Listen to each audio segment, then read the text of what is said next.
Harassment faces down the worst predators. Their bravery becomes a beacon of hope. Today we'll be going through these cases where dedicated officers risk everything to save innocent children from dangerous individuals. Inspector K, over and out.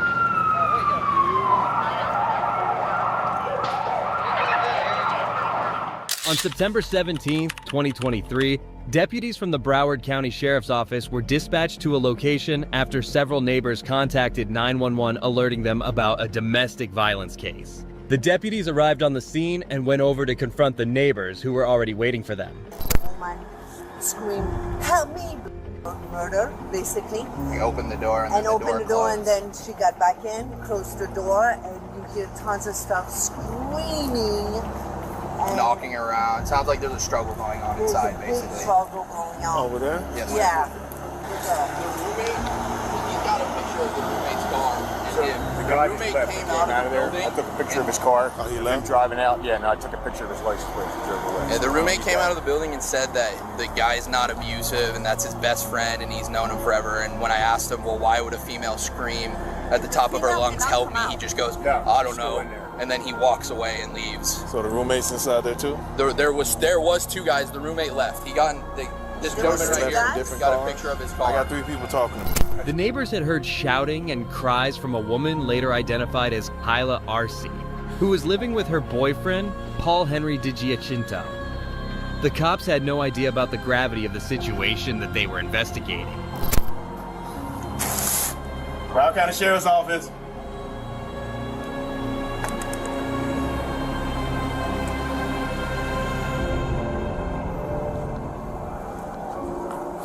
This happens all the time.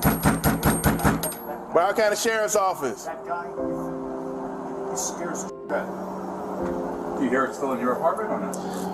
You're at the door, so open it up. Every day. Every day here. I can hear you at the door. Open the door, it's the sheriff's office. All right, due to exigent circumstances, we're 10-4. Due to exigent circumstances, if we have to go ahead and break the door down or get someone with the key to open the door, we will. We just need to find out if everybody's okay. Just a month after this encounter with the couple, Kyla Arce was murdered by DiGiacinto. The cops should have known that this gruesome murder was bound to happen after what a neighbor told them about her. He scares the shit out of me. Do you hear it still in your apartment or not? You're at the door, so open it up. Every day. Every day here. I can hear you at the door. Open the door, it's the sheriff's office. People want to make it seem like I mean, if they want their door open forcefully, that's okay. that's fine. Because the fire rescue gonna come and open this door, and then we're gonna come in there. Bro 5, could you have rescue respond out here and help us with some forced entry? Despite being inside the home, no one responded to the cops, and they ultimately decided to call the fire and rescue department to arrive and break down the door. Come out to the door. This is just me being instructional to you. I want you to listen up. Fire rescue is gonna come, and they're gonna go ahead and breach the door. It's gonna be damage to this door, so I just advise you to open the door now for us to find out. If they have to breach the door, people are gonna be put in handcuffs and detained until we find out what's going on. It's just my warning to you, my first and final warning. You might have known fire.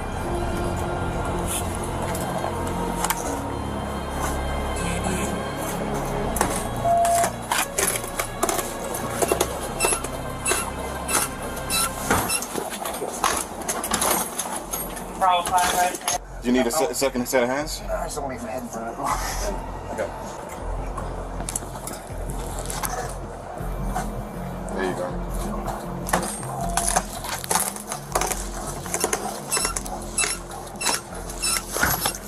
However, just as the cops break into the home, they realize that the couple has gotten out of the garage. The cops hurry to them to ask how they initially could not hear them. There's no way in the world you didn't hear us knocking at that door. Cut it off, throw the keys down. Throw the keys down. Throw the keys down. Throw the keys down. You got any guns, knives, weapons, anything on you we need to know about? Oh, Nothing at all? At all. Okay. Why didn't you guys come to the door? Why didn't you come to the door? We banged. Why are you shaking so? Why you shaking? That just came out of nowhere. I showered. Okay, you came out of nowhere. You heard us knocking on that door the whole time. We literally are You going didn't to hear us knocking. We're banging the hell out of the door. Why didn't you guys come to the door? We're downstairs. We banged pretty hard. Why you shaking? It was obvious that DiGiacinto was trying to evade the cops, and poor Kyla had been threatened to not speak up to them. Therefore, she was also taking her boyfriend's side and continued to lie to the cops who were only trying to help her. We literally are You going didn't to hear us knocking. breakfast. We're banging the hell out of the door. Okay, My so hands I are saw- red banging on the door. Sorry. And you didn't hear us. We're downstairs. Anybody else I'm inside? sorry. Nobody else is inside. I'm sorry. I don't know what's going on. What's your first name? Kyla. Spell it for me. K-Y-L-A-A-R-C-E. Whoa. K-Y-L-A. A-R-C-E. A-R-C-E? Yes. How do you spell it? Say it. Kyla Arce. Kyla Arce. I'm so sorry you guys had to come out here and Well, so if you guys would hot. open the door, you would This have... is brand new. No, I'm good, thank you. What's your, In the area, 405. What's your date of birth, Kyla? 052190. What's your last name? A-R-C-E. A-R-C-E, so it's Kyla A-R-C-E? Yeah, What's like, your middle name? in my driver's license, Simpalco. Do you have a middle name? Well, it's Kyle Alexander Simpalco Arce. Are you guys married? No. One of the officers made an intelligent move as he removed DiGiacinto from the scene so that Kyla would open up. However, she was still hesitant, and the officers were forced to take her away from the scene and talk to her in private. You live here with them? Yes. What's going on here? Why are we getting calls from your neighbors that they're hearing glass break and they're hearing stuff being thrown around? What's going on here? Nothing. Nothing's going on. We were watching a show. Listen to me. I got information from neighbors all night long. Help me, you're hurting me, stuff breaking, stop doing this shit. What's going on? But like, wouldn't I? Come on, take a walk with me. I don't want to walk with you. Come with me. Can I just sit down? No, come with me. What? I'm not saying you did anything wrong. Okay. I'm just asking about what's going on. Why are your neighbors saying all this? What's going on? Why are your neighbors saying all this about you? About you screaming for help. That's why we had to break in your door. Your door is broken. The fireman popped it. You're gonna have to get the association to fix your door. Are you serious? No, I'm dead serious. All right? We're banging on the door. Like I just told you, my hands are red, and his hands are red from banging on the door. There is no way you could not hear us. I'm so sorry. What's going on? Nothing at all. I promise you. Nothing at all. I'm not pressing charges. Nothing at all. Not pressing. Why would you not press charges? I don't even know how to say the lingo of the cops thing, but Well, like. why would you not press charges? About what? Kyla was being unnecessarily apologetic, and that proved that she was the poor victim who had been suffering. The cops tried their best to talk to her, but she kept on taking the side of her cruel boyfriend. You said you wouldn't press charges. What were you not press I charges? mean, I just said that to just because I don't know what's going on. Nothing's going on. 100%. How long you been with We're your watching. neighbors? We've been together for 2 years. We're good. No problems ever. No problems. Neighbors that have been hearing things throughout the middle of the night. Yes. Nothing's going on. Nothing's going on. So they're lying. Literally yesterday, my freaking plants fell from the backyard, and I just started crying because I just couldn't do it late at night. Okay, Maybe so, that's it. So what you're telling me is all the neighbors standing out here behind me that called us, Yes. and your neighbors that live on your floor there, the second floor there, Yeah. are all lying. I'm not saying they're lying. I don't know what their perception is They're with saying like you're whatever. screaming for help. Okay. All right, and the fact that we're banging and banging and banging, and once we get in, you guys try to pull away. Because we're not. I didn't really hear you like that. Were you guys sitting in the garage the whole time? We're like sitting in the room. We're about to go get breakfast. And you didn't hear us banging on the door? No. That's Tyler, I find that hard to believe. Just look We were like ringing the bell. Okay, so Did then you hear I'm our bell sorry. ring? I'm sorry. Does your bell go No. to the phone or his phone? So why do you guys have a video bell? The officer, on the other hand, was with DiGiacinto, who was shaking while he answered the cops' questions. Situation didn't even have to go this far.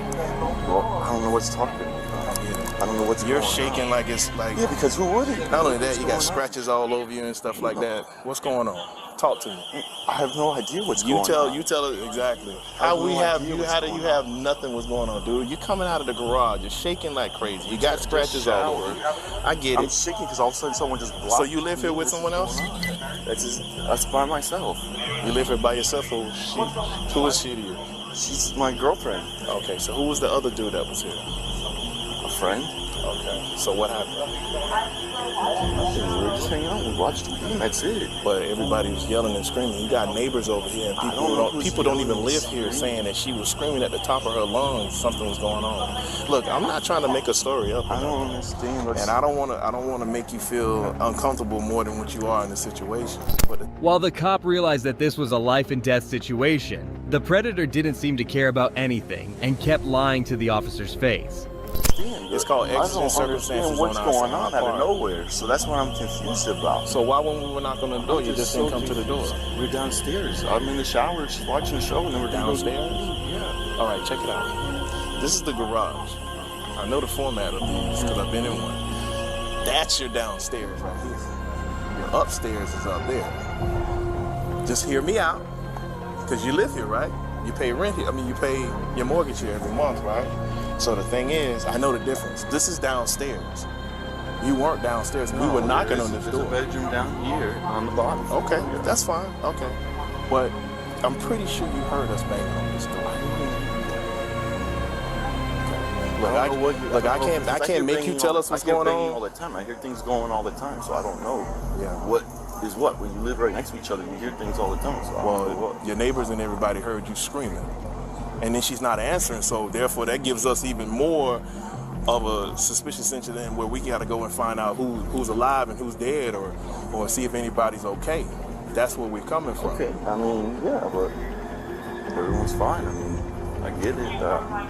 Okay. The cops were not going to agree with what he had to say, as they demanded to enter the room. However, Shinto even refuses to let the cops search, fearing that his actions might be exposed.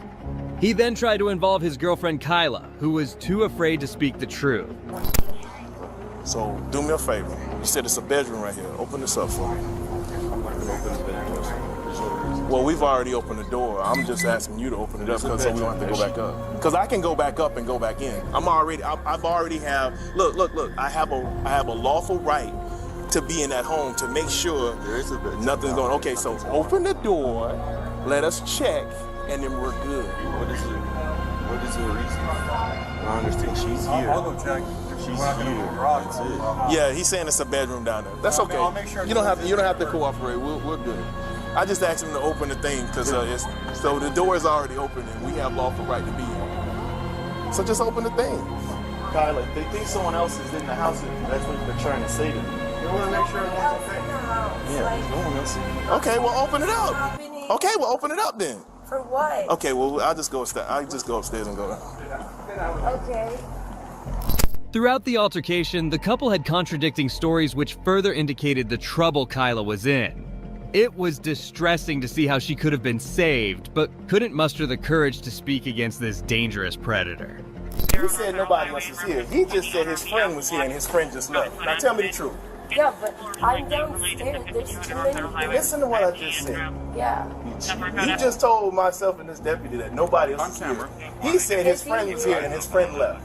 So now you're saying that. So now you got conflicting stories. She may not know because she doesn't go upstairs to see you. Well, how do you not know when you've been in the house the whole time? There's three, like it's too much. I barely hear anybody downstairs. I work on my computer and nothing's going on. Everything's good. Look at me. Okay. Look at my face. I'm good. And how long have y'all been together? Couple years. Y'all have any children involved? You're trying to. Okay. You guys married? Just boyfriend and girlfriend, just been dating? Okay. I mean, I didn't realize that we were. I'm not done yet, but in the future, we're knocking on the door. Hi, hello. Look, now your door's off the hinge. So. And you have to fix that. Seriously? Because the exigent circumstances due to the state of Florida, if anybody's in dire danger or anything like that, we have to respond. Finally, the officers decided to pressure the couple as they kept on asking Kyla if there were multiple neighbors who were concerned about her. But as expected, the poor woman decided to stay quiet. Something no woman should be doing when she is being abused by her partner. So we're knocking on the door. You see what I'm saying? Okay, now I get it. I didn't know that you said, I didn't need And I'm not talking about 2 people. We're talking about 4 or 5 people out here saying that they heard you screaming. No, I mean, nothing. He left, but I'm the only one here. I'm the only one. Maybe he just I see the perspective. My supervisor asked you a direct question.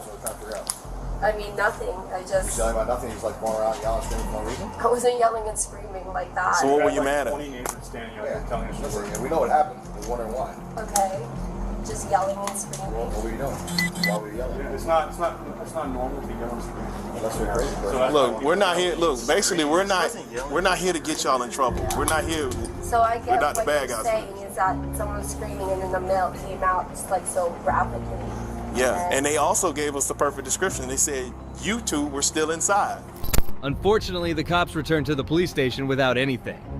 Only 36 days later, they received the news that Kyla had been shot and murdered by Digiacinto.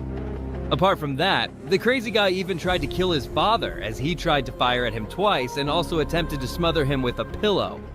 However, the father made it out of the home after playing dead in front of him. The crazy predator was then arrested by the cops and was charged with 1 count of premeditated murder, 1 count of premeditated attempted murder, and 1 count of resisting arrest with violence. This predator got away, but the next one was caught on the spot by this vigilant officer. Alright, that's that shot. What I want you to do real quick, I just want you to turn around, put your hands behind your back. Okay. Stop running! On January 29, 2024, Port Orange police officers were advised to be on the lookout for a predator in a white Lexus as he had an open warrant. One of the officers soon saw him pulling up at a gas station, and that's when he went over to confront him. You want to say the name is Blake Barry Anderson. Hendershot. Hendershot. I'm going to give you 1 chance. Give me your real name, all right? 1031. Is that your actual name, the one you just gave me? Yeah. Okay. Just want you to sit right there for me. Get your hands out of your pocket. And you have no form of identification on you at all? No, sir. Okay. The predator, who was later found out to be 57-year-old Sean Gary Hendershot, had multiple warrants against him about his violation of offender probation as he failed to alert the cops of his address change. He even tried to dodge the officer by giving him a fake name, but he was having none of it. That's when he attempted to do something foolish. Alright, that's that shot. What I want you to do real quick, I just want you to turn around, put your hands behind your back. Okay. Stop running! Whoa, come over 1 5 3 1 turn. Stop running, man. You're not gonna outrun me. Alright?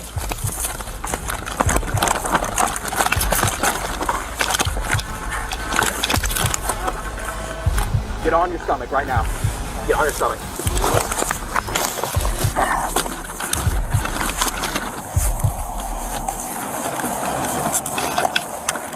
Alright, Central, I got him on the ground.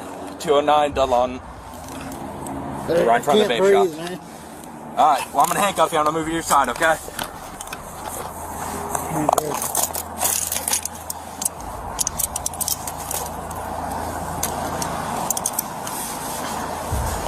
Keep your hands on your back, alright? Yeah. There was no reason to run as he could never have outrun the young cop. Finally, the predator was handcuffed as the officer proceeded to escort him to the police station. I'm gonna handcuff you so I can stand you up.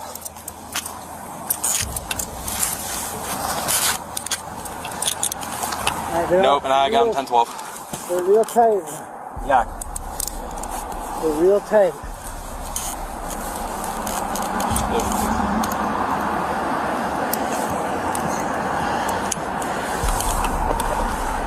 What's he saying about handcuffs are tight? Yeah. Did you go for running, bud? Get up. Yeah, clear down. Stand up.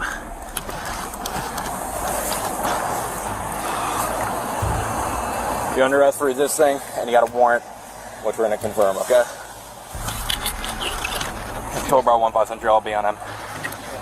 Hendershot was taken to prison and was charged with providing a false name and resisting arrest.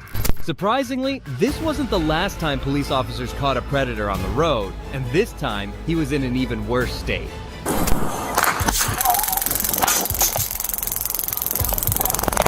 On October 12, 2021, Southeast Patrol officers responded to a distressing 911 call about a man being naked on the road and brandishing a sword.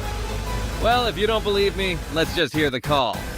Hello, 694 CHP. Hey, sir. Hey, info for you guys, West 145th Street with a cross of South Menlo Avenue. Okay. I just had a caller who was getting a picture from his relatives who live in that area for a male black adult in shorts walking around with a sword and yelling at nothing. with a sword. Yeah. Male is believed to be walking eastbound on 145th past Menlo. The cops soon made their way out on the road and were shocked to see a black carrying a sword while he was half. They instructed him to drop the sword, but he wouldn't listen. Hey, drop the sword. Drop the sword. Put the sword on the ground. Listen, Elmer, you're not in trouble. You're not in danger, Elmer. Elmer, you're not in danger. We're here to help you. Drop the sword. Elmer, put the sword down. We're here to help you. We're not going to hurt you.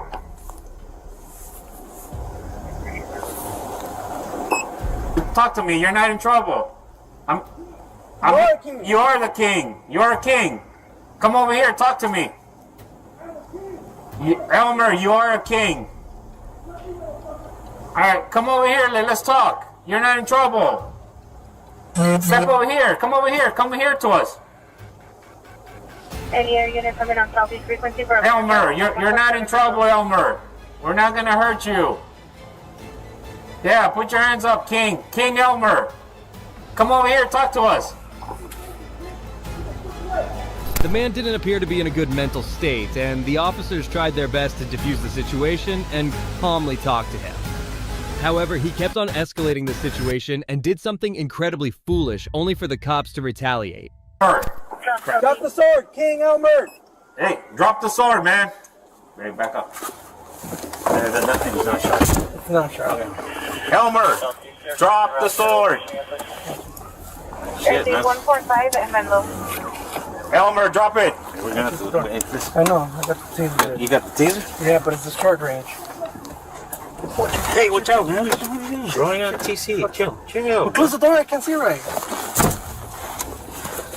Let me switch to the long one.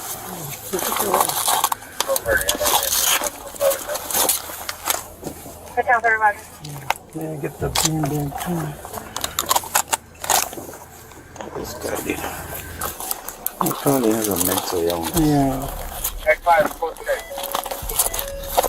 Roger.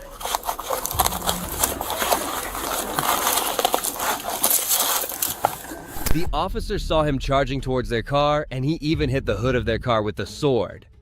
Despite multiple requests, he refused to put the weapon down, and the cops had to take some action.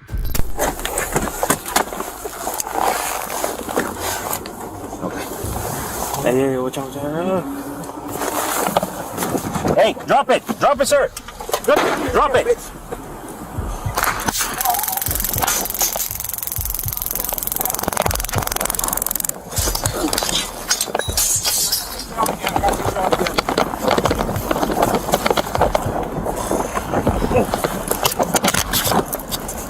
Good job, guys. You guys all right? Yeah. All right. I got it. Can you take this one off? Yeah. He is. He's bleeding.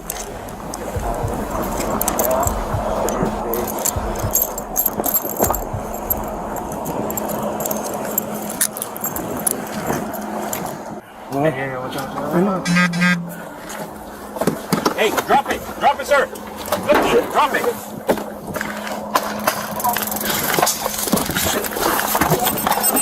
He was immediately arrested and suffered some injuries. He wasn't charged with any crime and was taken to the hospital for a mental health evaluation. Well, that brings us to the end of this video. Today we saw cases where police officers arrived on time to apprehend predators. It pains me that they were unable to prevent the gruesome murder that took place later. If only the poor girl had managed to speak up, things could have been a lot different and better. Next, we have this sick creep who was caught online and tried to escape the cops in a bizarre manner. Musa Harris, also known as LC Predator Catcher, is on a pursuit to catch a 55-year-old alleged online predator with whom he has been talking to as a fake 15-year-old on Telegram. When the predator arrives at their meetup place, he realizes that the 15-year-old he is supposed to meet is not who he thought it was. The resulting scene is absolutely crazy. Excuse me, got light?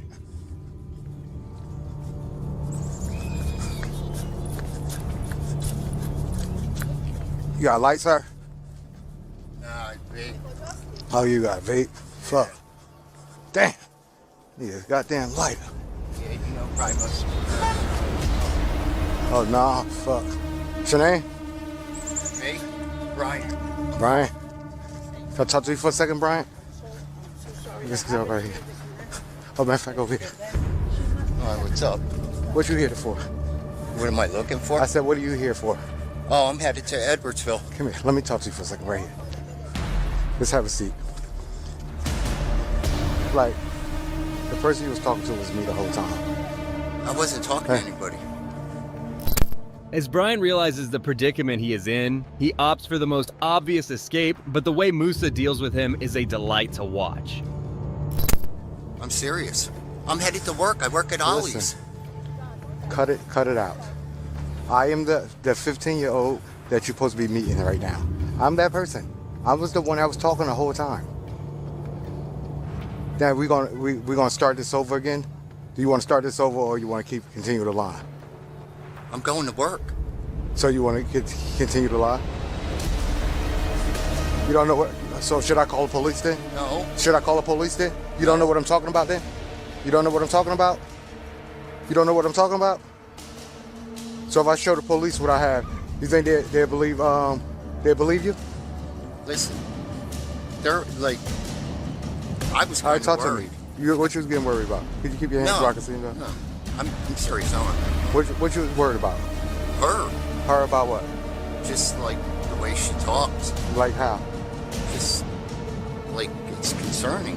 Like What's I got concerning? daughters of my own. You have daughters of your own? Did you express that you have feelings for this girl? I do, but not like that. I meant like I cared about her. Like a girlfriend? No, not as a girlfriend. She said that plenty of times, and I was like, no, I'm too old. You too old. So why you continue to keep messaging her every morning? Hey, hey, my little girl. Hey, my little girl, and everything like this. Ask her why is she a virgin and stuff like this. These are things that you ask strange kids around 15 years old. No. Do you think that would be appropriate, something appropriate to be asking? Yeah, it's not appropriate. So why do it? I was actually concerned about You her. concerned? You asking her why is she a virgin and stuff like this? I mean, it was genuine. No, like I'm not like that. Let's read. Let's read what you said. You have the messages. I know. Let's go to the messages. I know what I said. I want to. Let's see. Despite being able to expose the predator, Musa wants Brian to expose himself, so he asks him to open the message history with the supposed 15-year-old. And the results are shocking. You're a pretty girl, but too young for me, but we can always chat. All right, keep on. I asked, do you go to school in Wilkes-Barre? I do cyber school, okay. Do you like it? It's okay, I get to stay home. I said, that sucks. She was like, IK. Huh? IK. I know. Oh, okay. You have a pick? I was asking you for a pick. Oh.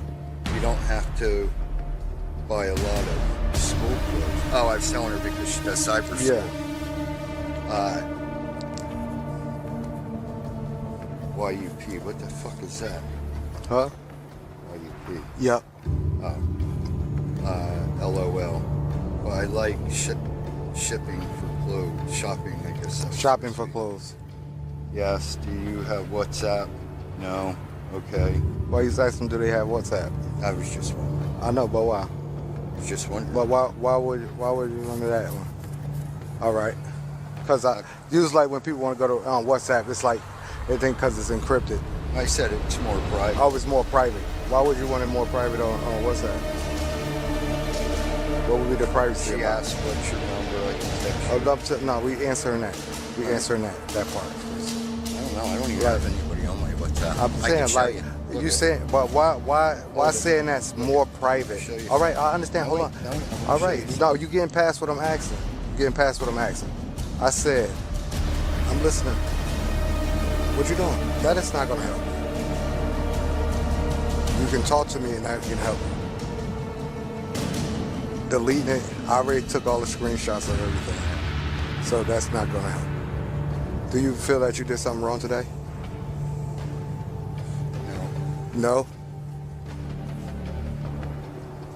Where you going at?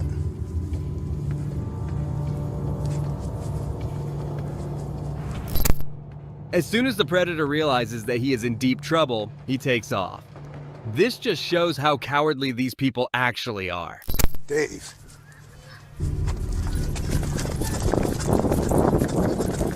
You're too slow, Dave. You're too slow, Dave. You're too slow, Dave. You're too slow, Dave. You're too slow. Come on, top right. You're too slow, Dave. You're too slow, Dave.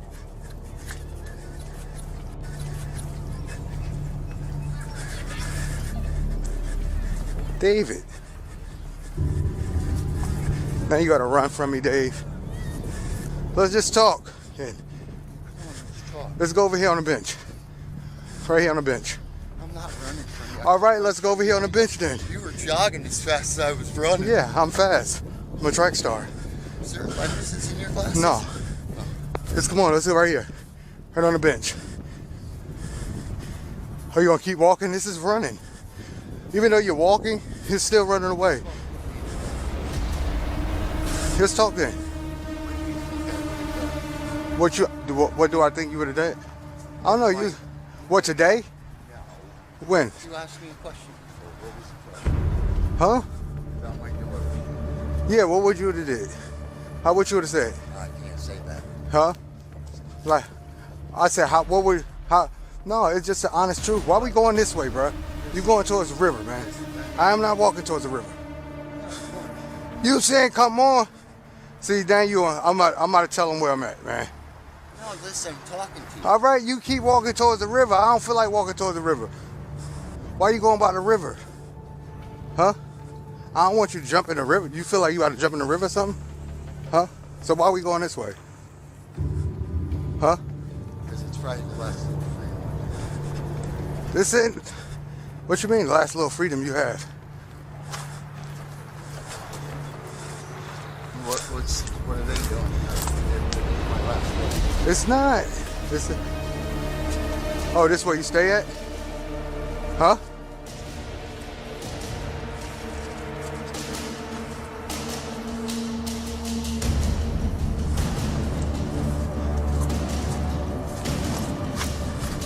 They prey on children because they don't have what it takes to face an adult human.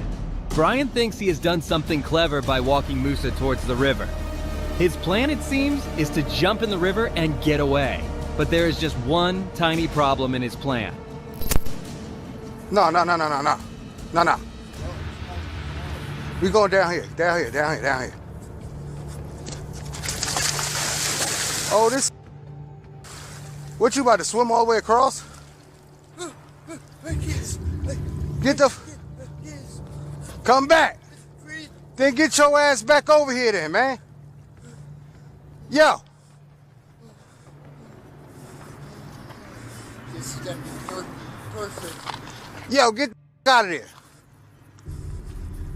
Yo, you tripping. Yo. The police ain't gonna do nothing to you, bruh. They ain't even over this way. Yo. Yo, listen. Oh. Do away with the phone. All right, I'll do away with the phone. Come back, man. Come on. I know your intention. I know you wasn't going to try to hurt the little girl or nothing like that. I know you wanted to be like a friend. Come on, man. Come on, Dave. Come on. You have kids, bro. Get over here.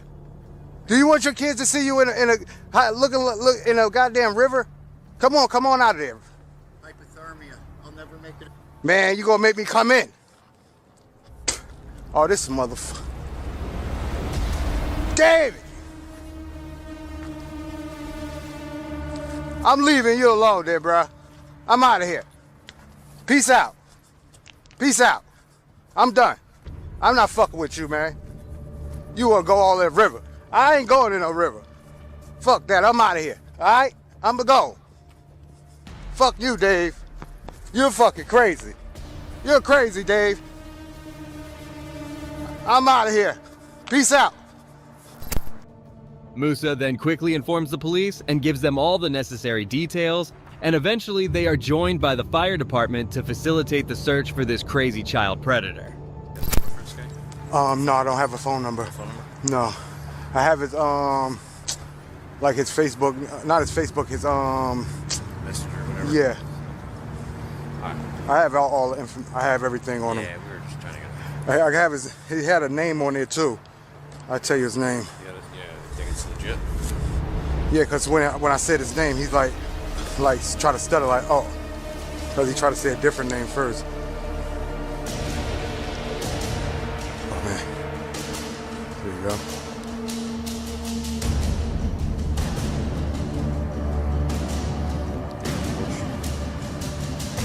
Say where you're from right now? He said Wilkes-Barre. All right. Like, I knew he was gonna jump in that fucking water.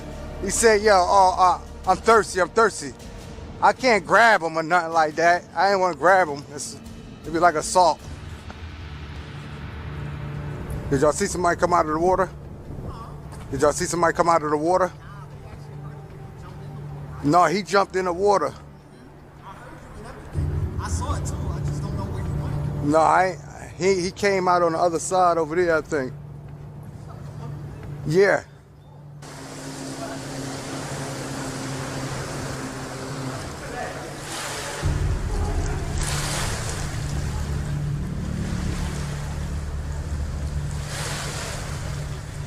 Unfortunately, the suspect was not apprehended after the daring escape, and there have been no reports on what happened to him next. But we can rest assured that he got a taste of the consequences of his actions, even if he didn't get the full experience. Thanks to Moose's effort, we can rest assured that there are people out there working on cleansing society of these predators. Watching a child predator jumping in the river is crazy, but wait until you see this next guy, a stalker, getting arrested after he refuses to leave his girlfriend alone. He is not that bright. He's insane. I'm telling you, this is not okay. This is not going. Like, I've told him. And you're 100% sure that's his car? Yes. Okay. Yes. 100%. On November 26, 2023, an officer was called to a scene by a terrified woman whose ex-boyfriend had been stalking her for months.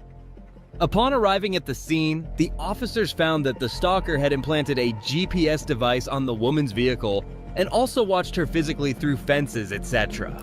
My ex-boyfriend is currently stalking me and has put numerous GPS trackers on my vehicle. He followed me around last night, so I believe that he currently still has one on there. I looked under there and I can't find one. That doesn't mean there isn't one there. I have the trackers in my house. Okay, where did he follow you last night? Like what? Just kind of give me a walkthrough. We were at UTC. My daughter and I we were, shopping, walking, watching a movie out there. I mean, I don't know, but I know. Okay. Like, he's always around. This is like I feel like I'm being driven crazy over this. So this is like an ongoing thing, and now I've got my stepdad here involved, and it's like, this is nonstop, and it's not going away. Okay. So he drinks a certain particular beer, and if you want to go in the back, we can show you all the cans. There's cans back there, so he's parking on the other property. Side. Like, then, this is nonstop, and it's not going what kind away. Of beer and I feel like Modelo.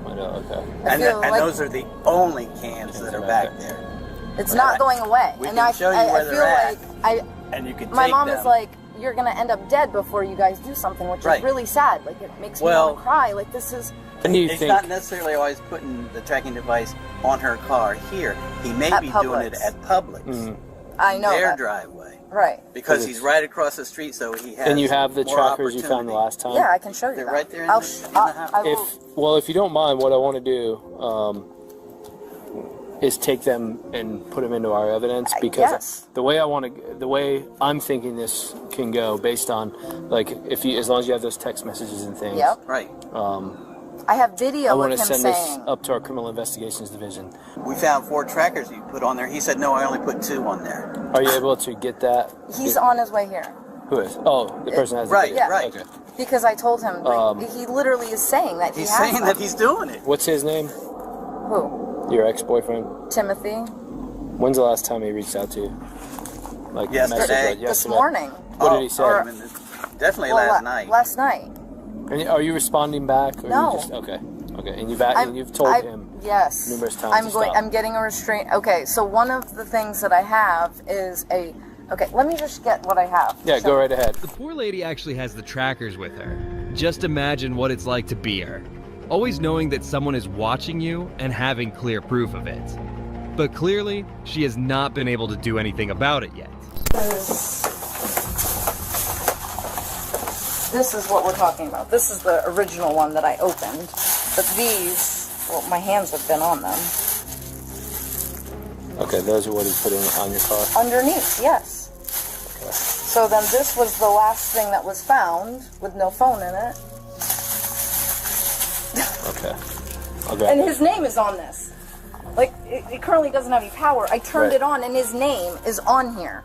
Like, he's not very bright. These, are they all phones, or where did you find them when you found them on your car? Different spots. I mean, there's tape under my car that you can see. Where The tape is still there. I ripped one of them. The headlight wire. Yeah. Our lights. Yeah, they're in the wheel well. They're all trying to be hidden. Like you're going to go to jail for a long time. Right, because... Or you're going to be on this property and somebody's going to kill you because this is you where guys, it's come down can't to. always trespass him from the property if he's around here. Whoever told you he doesn't have to be on the property. It's just within the vicinity of the property. So if he's walking down the street at the corner of Pelican, and the neighbors it's close all know. enough. It's close enough to say this that is he's like here. the neighbors now know. Right. Like It's the same with Publix. I don't know who told you he has to be on the property of Publix. As long as the managers are okay with it. Yes. Oh, there's paperwork right there. My manager stating. Right, and he's in the vicinity, he can be trespassed from Publix. I don't know who told you he has to be on the property. That's not true. The managers think that he has to be there. No, they had the police come. I don't know why the manager, he just has to be within the vicinity. And it's a continued pattern. Yeah. Yes, that's him. He's coming. Yes, that's him. Oh no, he's going to turn. Yeah, that's him right there. Yeah. So that's... Yes, yes it is. He's probably going to end up back here. No, if he saw the police up, like... Well, he might be he's not. And is that where he gets back there Yes. from parking on brakes? Okay. Oh my god. Like, this is, like, welcome to my life. This is non-stop. Okay. He's not that bright. He's insane. I'm telling you, this is not okay. This is not going. Like, I've And told you're him. 100% sure that's his car? Yes. Okay. Yes. How often does he drive by here? Non-stop. Non-stop on my own and be like, leave me alone. This is a year and a half now. Right. Just leave me alone. Like, get a life. Like, we're broken up. Like, get a f***ing life. Right. Like, move on. Find another girlfriend. Like, what the f***? And it's non-stop. It's not going away. Have you blocked his number? No, because I feel like I need to know what he's doing. Okay. Like, I blocked his number from But there's my no phone. response. You guys aren't responding to him. No, Nothing so like that. Okay. it's like He just touched he all met these he things like and lets sends us know me he's things around. to know that he's here. Yeah. Like when I was at the parade with my mom and my family, he sent me a picture of where I sort of was. Okay. Like it's you like, still have all that, right? Yeah, it's like to show here I am. Not only is the stalker just annoying her, but he's also doing physical damage. Watch how disturbed the woman looks as she's showing how the predator keyed her car. And the detective Where is said it? they took pictures of it. Oh, did they? All around the whole car. Goes here. And he mostly does that Right, and nobody's watching. Where's my? This is what was ripped off? Yeah. And this was bent. And that up was in the air. bent, like up, and I had them fix it. Yeah. He's not smart. Right. Which An air tag, right? An air tag. Well, you that's can't trace. It's they like, make little trackers that you can actually buy on Amazon. That's for like why I 15, think maybe 20 there's bucks. something else on here that I'm not. And it seeing. is magnetic, so dude. Right. Obviously your wheel wells. I know. A lot of. Well, I'll show you one. There's tape still there. I that also one. think that he went through here. Do you see this? Right. Because I park right here. Right here. If you come this way, you can see. Well, I'll show you. But if you go like this, you can see the tape. If you come this way, Oh, I see see the it. plastic tape. Yep. The police issued an arrest warrant for him and then arrested him 4 days later. Hey, buddy. We'll explain everything in just a second, okay? Don't be reaching for nothing. All right. Just turn around, face it. That's all right. Put the phone down. On the line. Okay. Go ahead, put your hands behind your back for us. Give me the phone.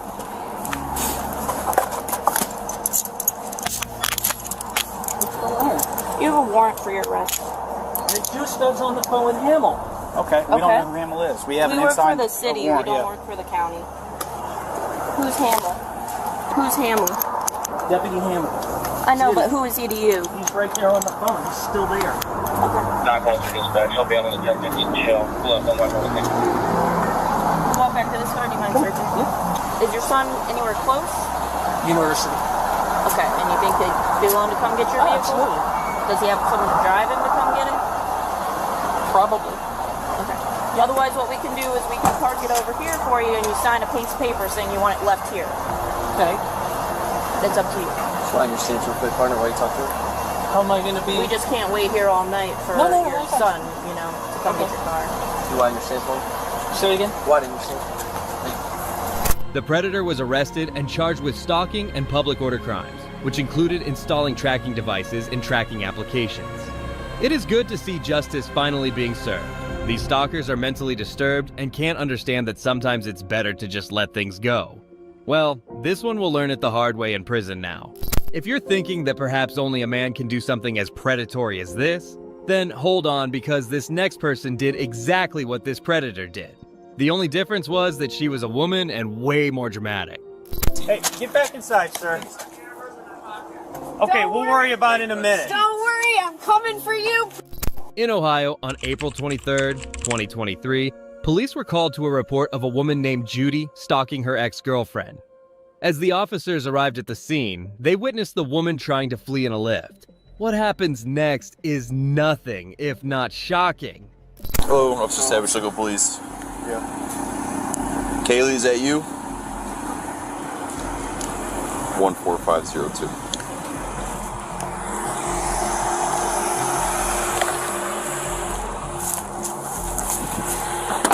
Alright, step out for me. For what? Step out.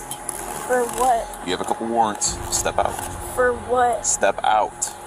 For You have warrants. Step out. warrants for what? They're with us.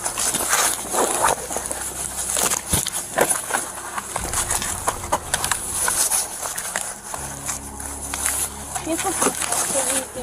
I don't have You have warrants. For what? For what? For what? You're gonna get another charge for resisting arrest. What do I have warrants for? Would have told you in a second if you would have just complied. Well, if you wouldn't have f***ing done this, then maybe I would have.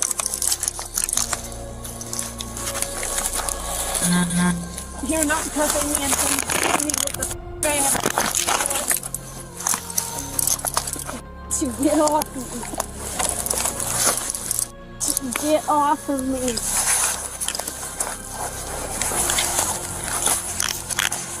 Get the f*** off of me. Now. 19, I have Judy under arrest. Under arrest for what? Resisting. For what? Get off of me. Now. Get the f*** off of me. Now. Tell me what I have a warrant for. 19, cars can slow it down. Tell me what I have a warrant. Step in. Tell me what I have a warrant for. We're gonna tell you, Judy, all right? What's your name, Judy? Tell me. Okay, Yeah, we're telling Kaylee, Judy. Tell me now. All right. Tell me now. Tell me. I saw her getting in a car and. What's back? The one right Yeah, it's an Uber, I think. You told her to go ahead Tell with the me warrant? now. Yeah. Well, I didn't, but you can go ahead with the warrant. Stop.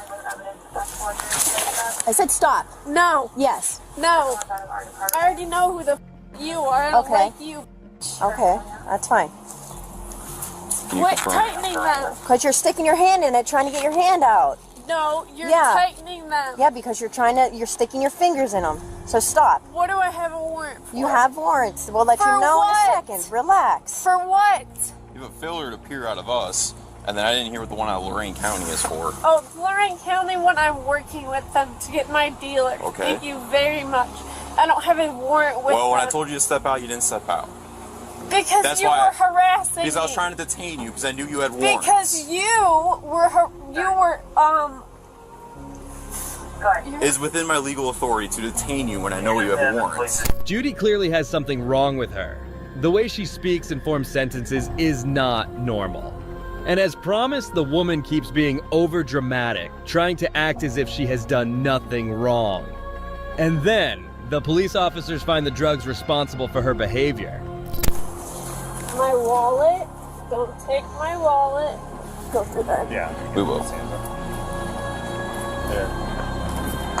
You're not taking my phone either. You're not taking my phone either. Jessica! Stop screaming. No, make me. Okay, how about another ticket? Jess! I have nothing on me. Stop. I have nothing on me. You already had stuff on you, so. God, I hate you. Jess! Stop screaming, or you're going to get another ticket. A ticket for what? Disorderly conduct. A ticket for So what? scream again, and you're going to get another A ticket. ticket for what? Disorderly conduct, I told you. Don't worry, I'm coming for you too. I'm coming for you too. Hey, get back inside, sir. Okay, we'll worry about it in a minute. Don't worry, I'm coming for you.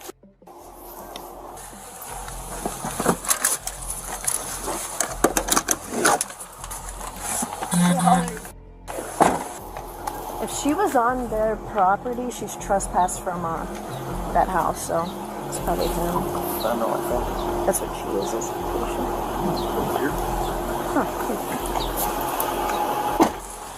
Yeah, charges. Yeah, resisting, probably had that too. So I tried pulling out, detaining her, and she immediately turned on me and started fighting. Okay, resisting. Drugs. Drugs. Is it just paraphernalia, or is this No, there's actual, you got...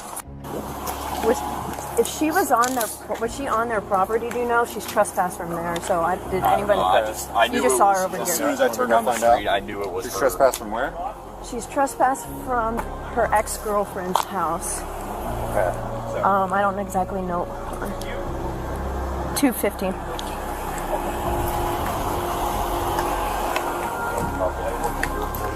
I got this. I edit the car. I need to make What's the residence that Judy is trespassed for over here? You want to stay with her then? So she's not dumping stuff in the backseat.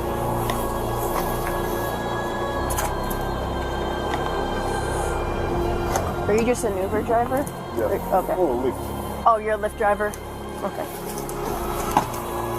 The officers then head toward the ex-girlfriend who tells the shocking details of the whole incident. Multiple times she's threatened to call Children Protective Services on us. Okay. She's threatened to, like she just did again in front of you guys. He said that because there was no damaging of the property, that I couldn't do anything until she actually does something. Who said that? The officer that was here. Because the tires, she just let the air out. She sat there for a half hour, let the air out. Did she do that to the mirror? She picked that white thing off the ground. Go in the house now. She was trying to break in the other side, and then came over to this side, and then started punching the mirror. This is her taking the camera. Let me, I can send them to whoever. yeah, can you send those? Yeah. This is her with them right there. There's her shoes. That's on our back porch trying to get into the window. Here's her walking up. Oh, she was leaning over the missed porch. that one. Do you mind? I can't, it's kind of hard. Oh, sorry. Here. Just let her hold the phone, Bill. Oh, Here, I can turn it.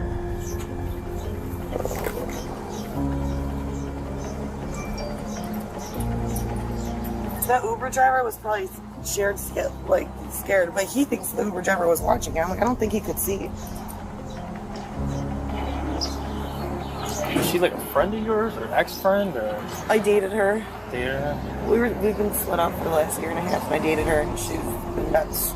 I was here like last year at some point. This has been going on In for the a fall. year. In the fall, Yeah. you were here in the She's fall. come here and In the fall is when it started getting really bad, because that's when I realized she's she was punched out both of a our front full-blown door junkie. windows. Our kids playing in the living room. Like, That's what she came here for. she's threatened to call Children Protective Services. She's threatened to me.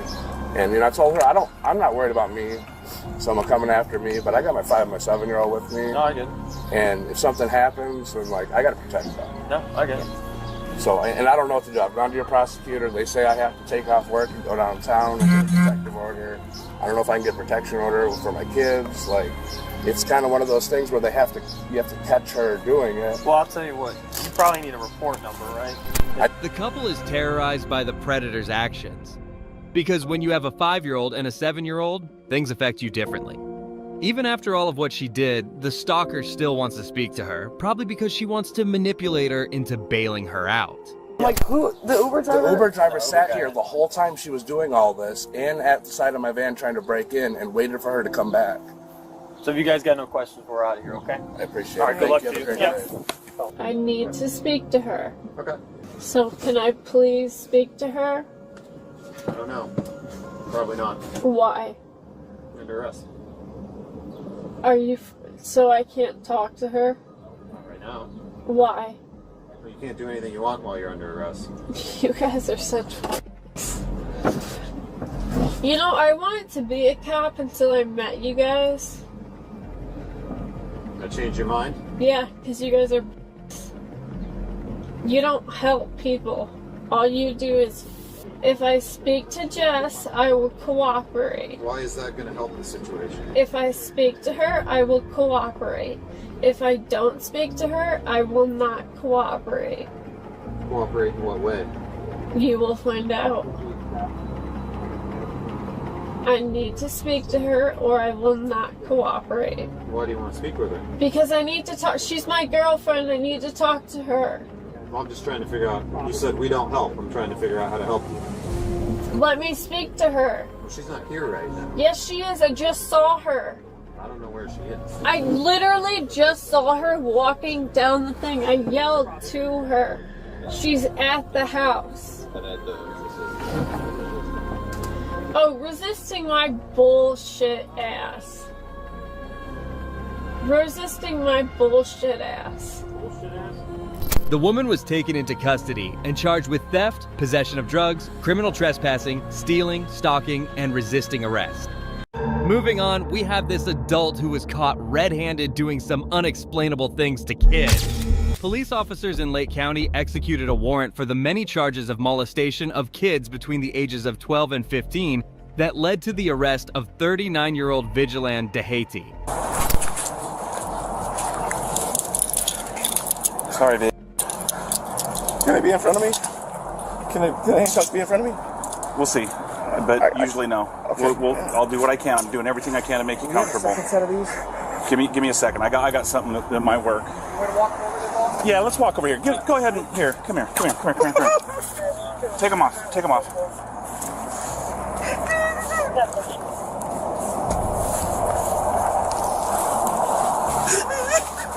here. After they explained the protocol to Vigilant, the cops informed him that he had a bond set at $30,000. He's just overwhelming and off guard. Listen, I got to put them behind your back, but I got these, okay? And they're bigger, so they'll fit your wrists, okay? All right. We'll give it a minute. We'll give it a minute. Let's wait for confirmation. Did we send for confirmation? No, not yet. Let me do that. Let's go ahead and send. Dispatch to report. You can show one secure at this time. You set for confirmation.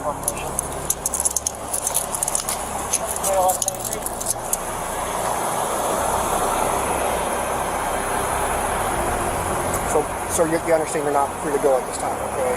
Although you're not physically handcuffed, you're essentially being detained until you set for confirmation. Typically, someone would be handcuffed right now. Okay. The cops acted very calmly and even calmed Vigilant down by explaining to him the entire scenario of what would happen next. So what's happening is there's a warrant. Somebody in Lake County or Claremont, I forget who it is, has probable cause for charges. Okay. They've got a $30,000 bond. So that means you got to go see a bondman. You have to pay that bondsman 10% of that $30,000. What's that? What's what? $3,000 to a bondsman.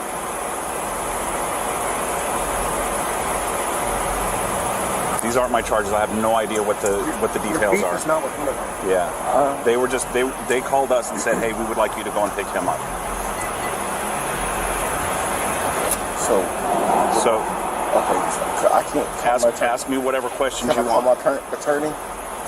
Not right now, but whenever, because we got to take you to the Orange County Jail because we can't go to Lake County. Orange County? We got to take you to the Orange County Jail. So I got to get a bondsman from Orange County. So here's the tricky part. Once you get there, you're going to be put in a big room full of telephones. The cops then proceeded to drain Vigilant, confiscating all of his belongings, including his wallet, watch, and mobile phone. Okay. All right.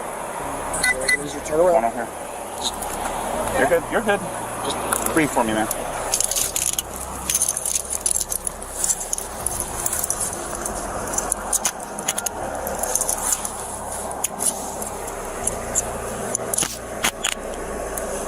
You good? You gotta double lock those. Yep. Yeah, just.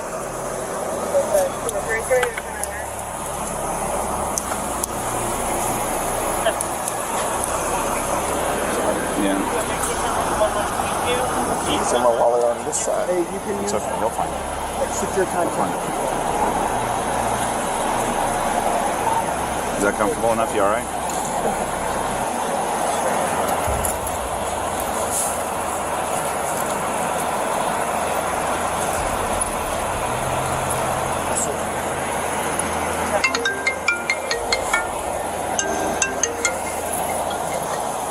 According to Claremont police, victims had come forward about instances that had allegedly occurred as far back as 2013.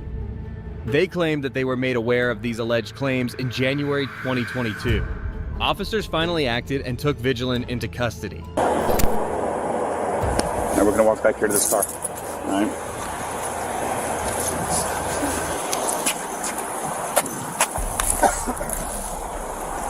It's the biggest car we got. That's why she's taking you. So.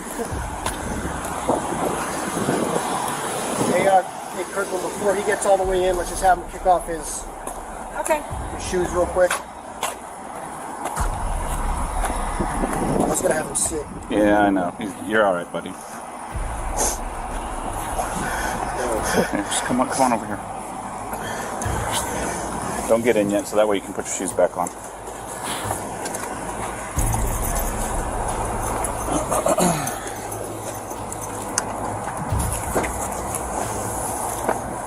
Can you slip into those?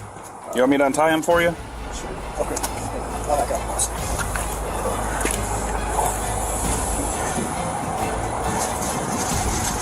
The most recent court record indicated that the judge had accepted DeHaty's plea to the second count. The court ordered a pre-sentence investigation report after he was found guilty.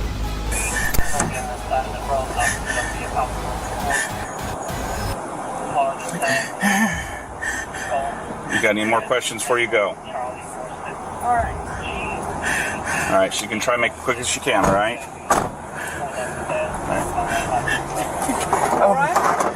Can you just call her to get me? How long will it take before they can get me? It's going to be a few hours, okay? It's going to be a few hours. And worst case, and I'm being 100% honest with you, Vidge. I don't want to hide anything from you. Worst case scenario, Sierra 1.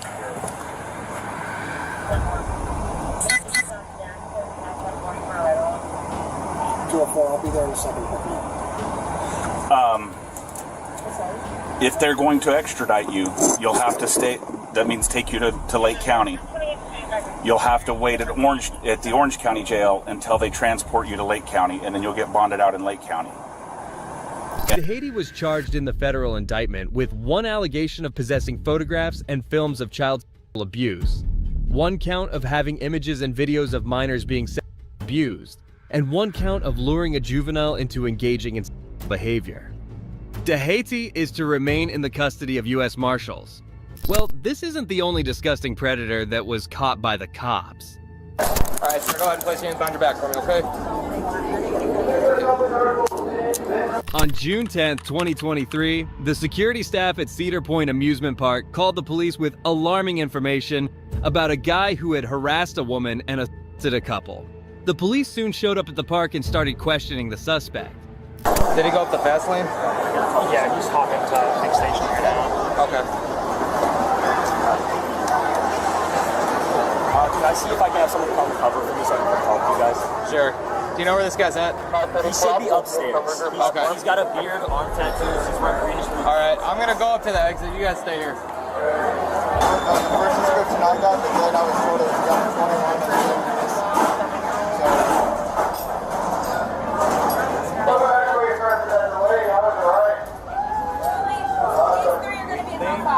You have a different description.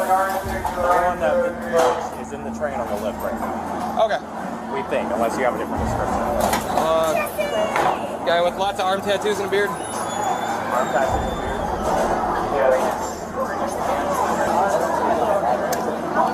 Excuse me, sir. Officer O'Connell, Sandusky Police. Can you step over here, please?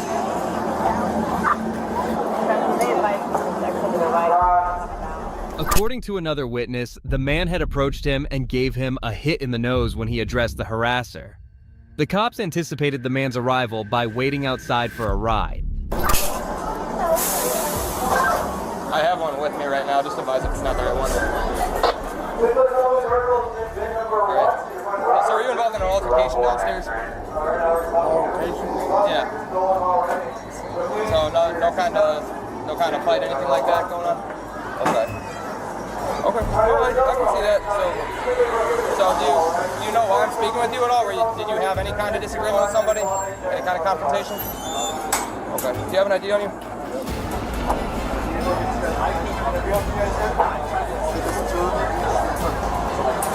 Appreciate it.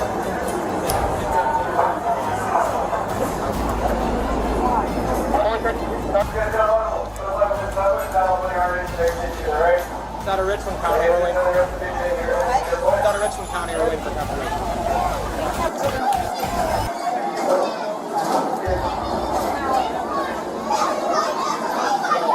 The guy was identified as Wesley Crows, a 30-year-old.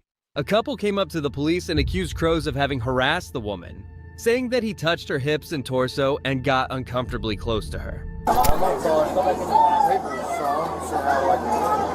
You put that back on?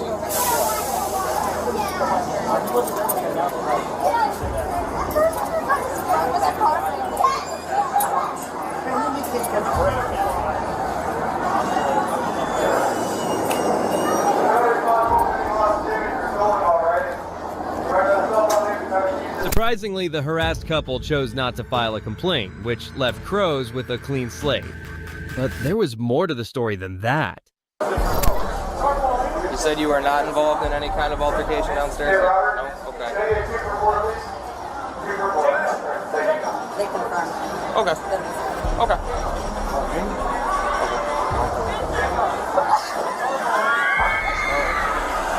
Here's a man who, whatever happened down there, I mean, I wasn't there to see it, but yeah, listen, whatever happened down there, I wasn't there to see it, but they don't want to press charges. But if Richland County doesn't want you, you're going to have to speak to these gentlemen from security. They might ask you to leave the park for the day. Okay? So we're waiting to hear back on a possible warrant. Are you going to 27 him if we're not taking it? Okay, all right. Even though the couple had first called the police, they chose to back down and not file charges. That didn't mean Crows could leave either, because the officers found more evidence against him. Mine on Sandusky, so.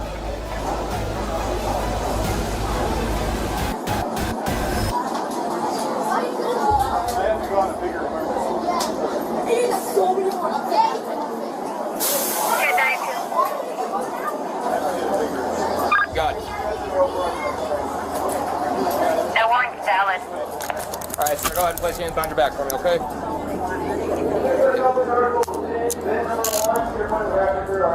He's in custody. Are they going to come get him, or do they want to relay?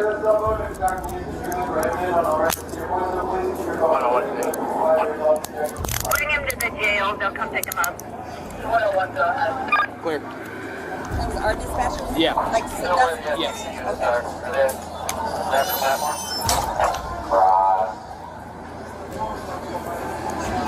I'm just gonna double lock these so they don't tighten up on you. The cops found that he had an outstanding warrant for his arrest when Crows failed to show up for his sentencing on a charge. The police then led Crows out of the park, but they were completely unaware of what was going to happen next.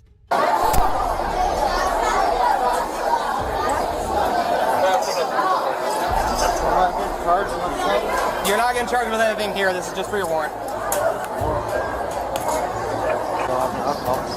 So you got a warrant through Richland County. I don't know what it's for, but they want you, so we got to place you into custody, okay?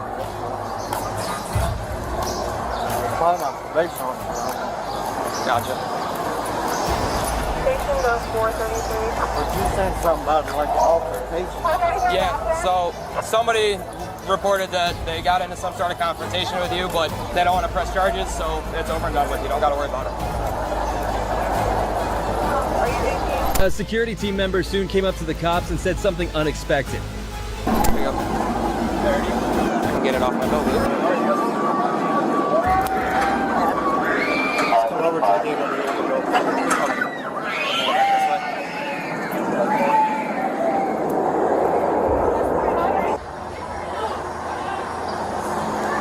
It's failure to appear, sentencing on dangerous drugs. Dangerous drugs? Where? Come on, man. We gotta go speak to the judge. For real? Huh. Warrant's a warrant, dude. I don't work for Richland County. That's made up right there.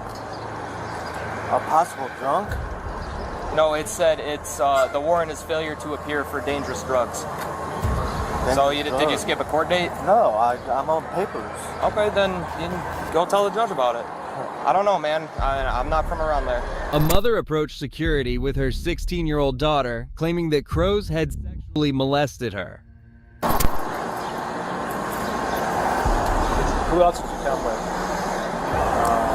My buddy, my cousin, his girl. Did you drive or did they drive? No, they drove. They drove? So they have a way home and everything. Is he going to county them or? You're gonna go to Erie County, and Richland County's gonna come get you tomorrow. Because we're not driving you all the way down there, so Richland County's gonna come pick you up.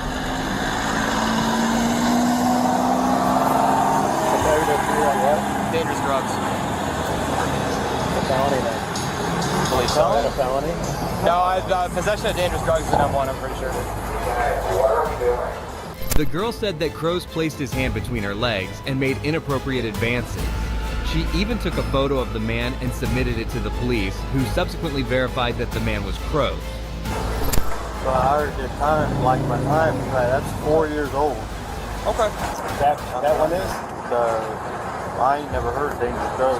So you were sentenced then? I was already sentenced to CBCF. Okay. Well, I mean, I'm sure they can get it straightened out then, but you still just have to go talk to the judge about it.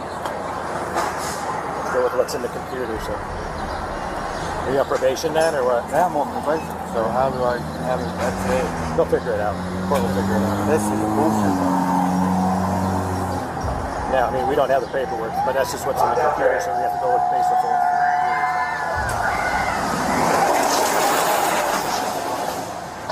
After that, the cops got Crows into the police vehicle and were ready to take him to the police station. Go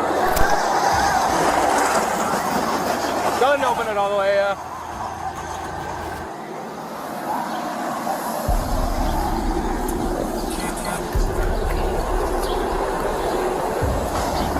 Face the car, please.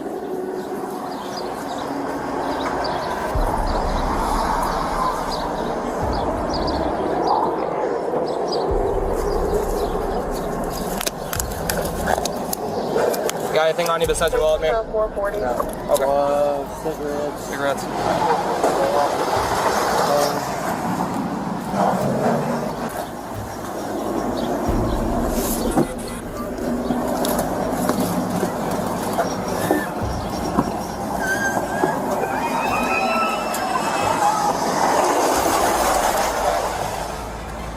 Crows was then taken to the police station and was charged with imposition before being booked into the jail. It's always satisfying to see a predator getting what he deserves, just like this guy. Is anyone else in the car? Are there any guns in the car or anything like that? In June 2022, Chief Heather Wolf of the Cumberland Police Department discovered a questionable advertisement titled "Daddy for Little." In response to the advertisement, Chief Wolf wrote as a 15-year-old. After they started a conversation, the man decided to meet a week later. Little did he know that cops would be waiting for him.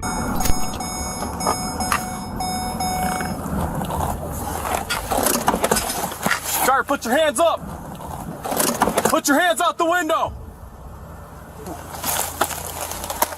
Slowly grab your keys and step out of your vehicle.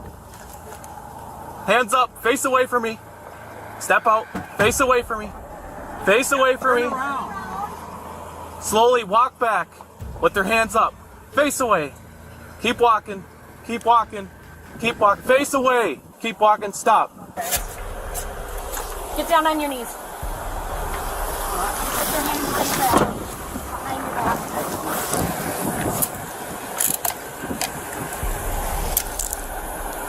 Is anyone else in the car? Are there any guns in the car or anything like that? The guy was identified as 44-year-old surgical technician Jason Bowers, a married father of 2. Unexpectedly, he had traveled for more than 2 hours to meet the girl before the authorities apprehended him.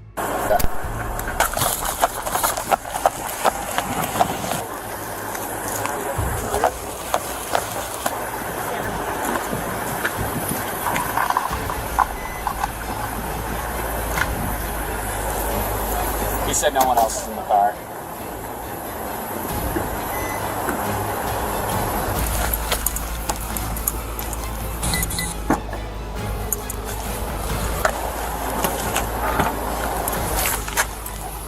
Hatch is clear. I got this. Okay. Might be in the queue.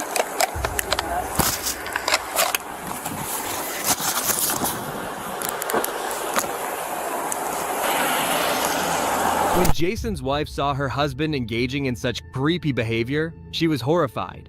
She said he had never done anything like that before. Well, they're not both right. No. Yeah, they are backwards because Tater Tot put them on backwards. My husband has fixed the actual hair and stuff. She's just gonna put him in the interview room and he can just sit and So speak for a second. it might be trickier than that. There's a whole bunch of bags and stuff inside, and I see there's like shooting targets, so there might be a gun in there somewhere. But yeah, just take pictures of everything and then just grab anything you find. So I'm gonna go back inside it. Electronics. We need to take. Did he have a phone on him, or is it in the car? It's in the car, I believe. He did not have a phone on him, but he should have 2 phones. Hey, John. I don't think so. Thank you. Yeah. See you, John.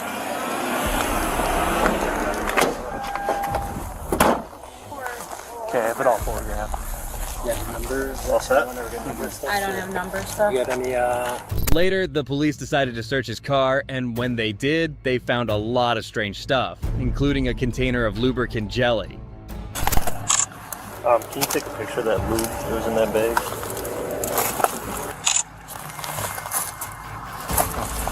How can he come here? Well, I mean, there is a lunch packed in the back. Maybe he didn't want to use his card to bring anything. Listen. That's why it smells like I got weed. Really? Anybody want some? Where was that in that little bread thing? Yep. Just Here, put it back. Jason was then taken to an interrogation room by the police. However, he declined to respond to any inquiries and was taken straight to jail. Step on out. I'm gonna walk around the back of the squad. Walking.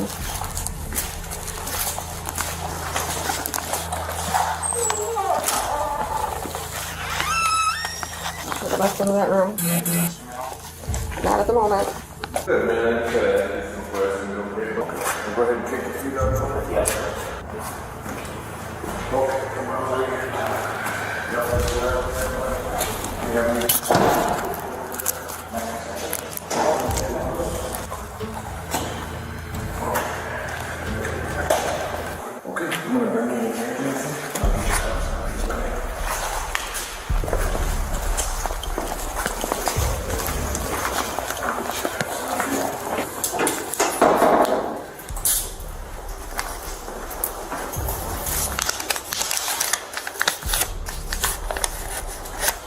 Jason was then accused with 2 felonies, attempting to commit second-degree assault on a minor and using a computer to enable a sexual offense.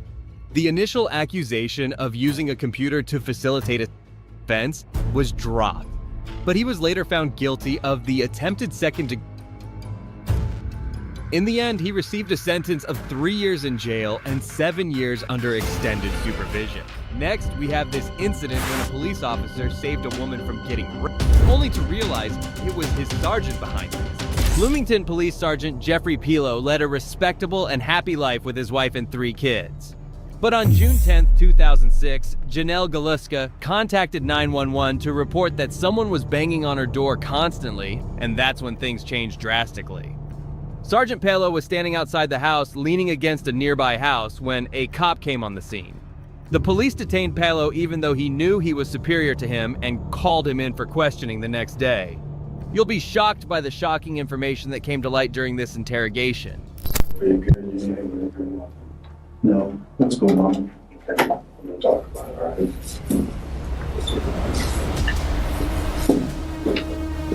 This isn't the way we wanted this to happen, right? We wanted you to come down here on your own, all that kind of stuff. We said chat, all that kind of stuff. Unfortunately, it didn't happen that way. You know, you wrote down with Sandra, with Mildred, and as you know, we have rules that we have to go by. Just as, you know, you're very familiar with all this stuff, you know, what's going on, kind of stuff, and we want to talk about what's going on because we're not absolutely sure what's going on. Okay? What are you talking about? I have to read you your rights first. I minor arrest. At this point, you're not free to go. At this point. So I'm under arrest. If I'm not free to go, I'm under arrest. Well, we're in a custodial situation. That's why I'm going to read you your rights, right? Because you came down here in their car. I don't know where we're going to go.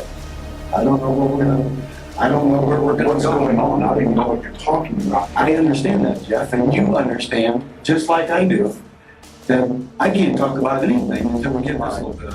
Jeffrey Pilo was a cop, and he should have known that he couldn't leave while he was in detention, and questioning about this only highlighted his incapability and carelessness as a law enforcement official. Do you understand what rights I explained? Yes, of course I do. I have those rights in mind that we should speak about what? Okay. Well, last night, right, there was an issue that came up, right? Out on the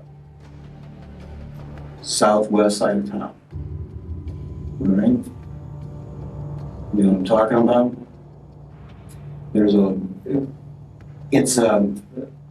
I want to hear what you have to say about it, and I'm really hoping there is a good explanation for it all. Did you meet up with the police officer last night? You're talking about Zena? Yes. When I was walking around by the lake, looking at the lake down there. Again, I drove down there. I couldn't sleep. All right. Houses come up for sale in that area all the time. I'm interested in buying my mother-in-law a house. She lives up in Ridley.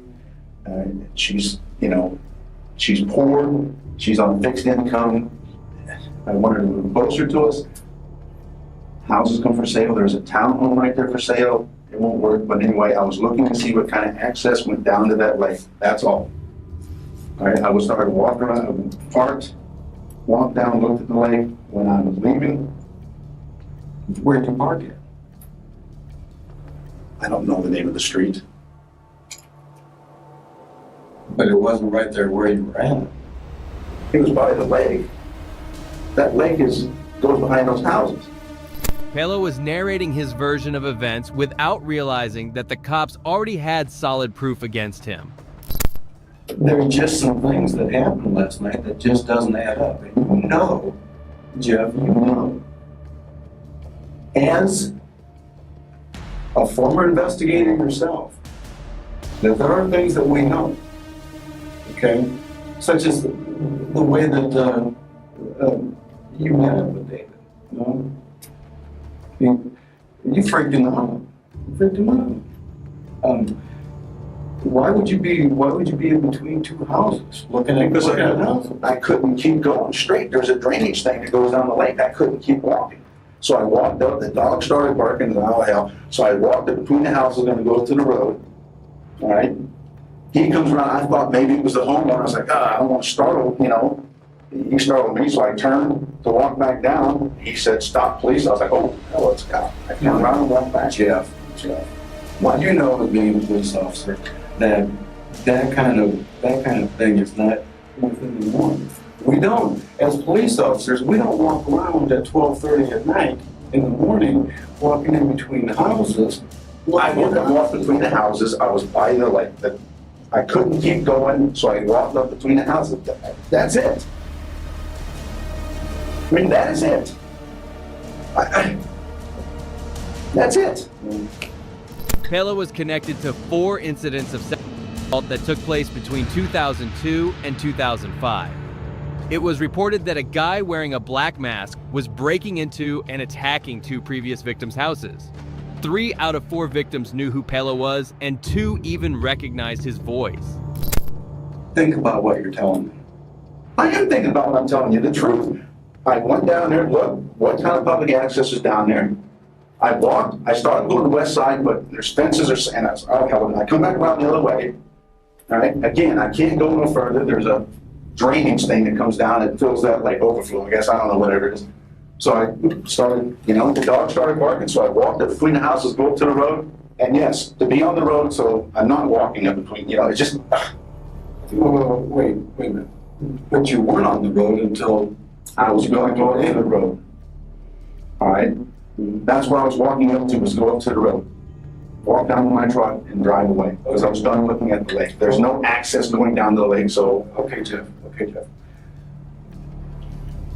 We're past the point of you were there, right? You readily admit that you were there. Yes. In between those 2 houses. Yes. All right. I was just walking from the lake up to the... Okay. If you get a call of someone walking in between 2 houses at 12:30 in the morning, I don't know what call brought him out there. Yes, of course. Of course. I mean, the person who called this in has every right in the world to do this. It's quite shameful that someone who was tasked with defending the community could commit such horrific assaults. The evidence against the officer was overwhelming, even though there was no physical evidence other than the victim's statements. All right, what they called in wasn't me. All right, Dave said last night somebody knocked on somebody's door. I didn't knock on anybody's door. I did not knock on anybody's door. I did not knock on anybody's door. I don't know what else you're trying to allege here. I don't want to jump to some kind of conclusion. Right? All this isn't about because I walked up between from that lake up between those 2 houses. Absolutely. Absolutely. Absolutely. I don't know what else you're talking about. We're talking about you standing up with your back to the house and trying not to be identified. Yes. Your back up against the house and not trying to be seen as David walks by. I was walking up. I saw someone coming, so I stopped. I turned to go back. Again, while I was barking, I didn't want somebody to think I was doing something wrong. He said, "Stop, police." I was like, "Oh, hell." So I turned around and walked up to him. Wasn't standing with my back against no house. Well, I think you're minimizing. I'm not minimizing anything. He said, "Stop, police." Wasn't there a little bit more than that? No, that's what he said. You didn't see the gun he had pulled on you? With every minute that went by, Sergeant Pelo's frustration and anxiety increased, making him act as though he was being set up. However, his absurdity was not going to last much longer. No. You were unaware that he pulled a gun on you? I did not know he did that. No, I did not. When I turned and walked towards him, so he could see who I was, that I wasn't a threat. Well, his hand was at his side. He was like, we talked for what? We talked for a moment. What did you talk about? He asked me what I was doing. I told him what I was doing. That you were there to look for a house for your mother at 12:30 in the morning. I'm interested in houses in that area. There's that lake. I was looking to see what kind of access there is down to that lake. My mother's disabled. I mean, she can walk, but she can't walk too far. Well, I didn't see any access down there. I mean, off the cul-de-sac, you can go down there. But as far as a public sidewalk going down there, I didn't see one. I was gonna walk back around and then go to my truck and leave.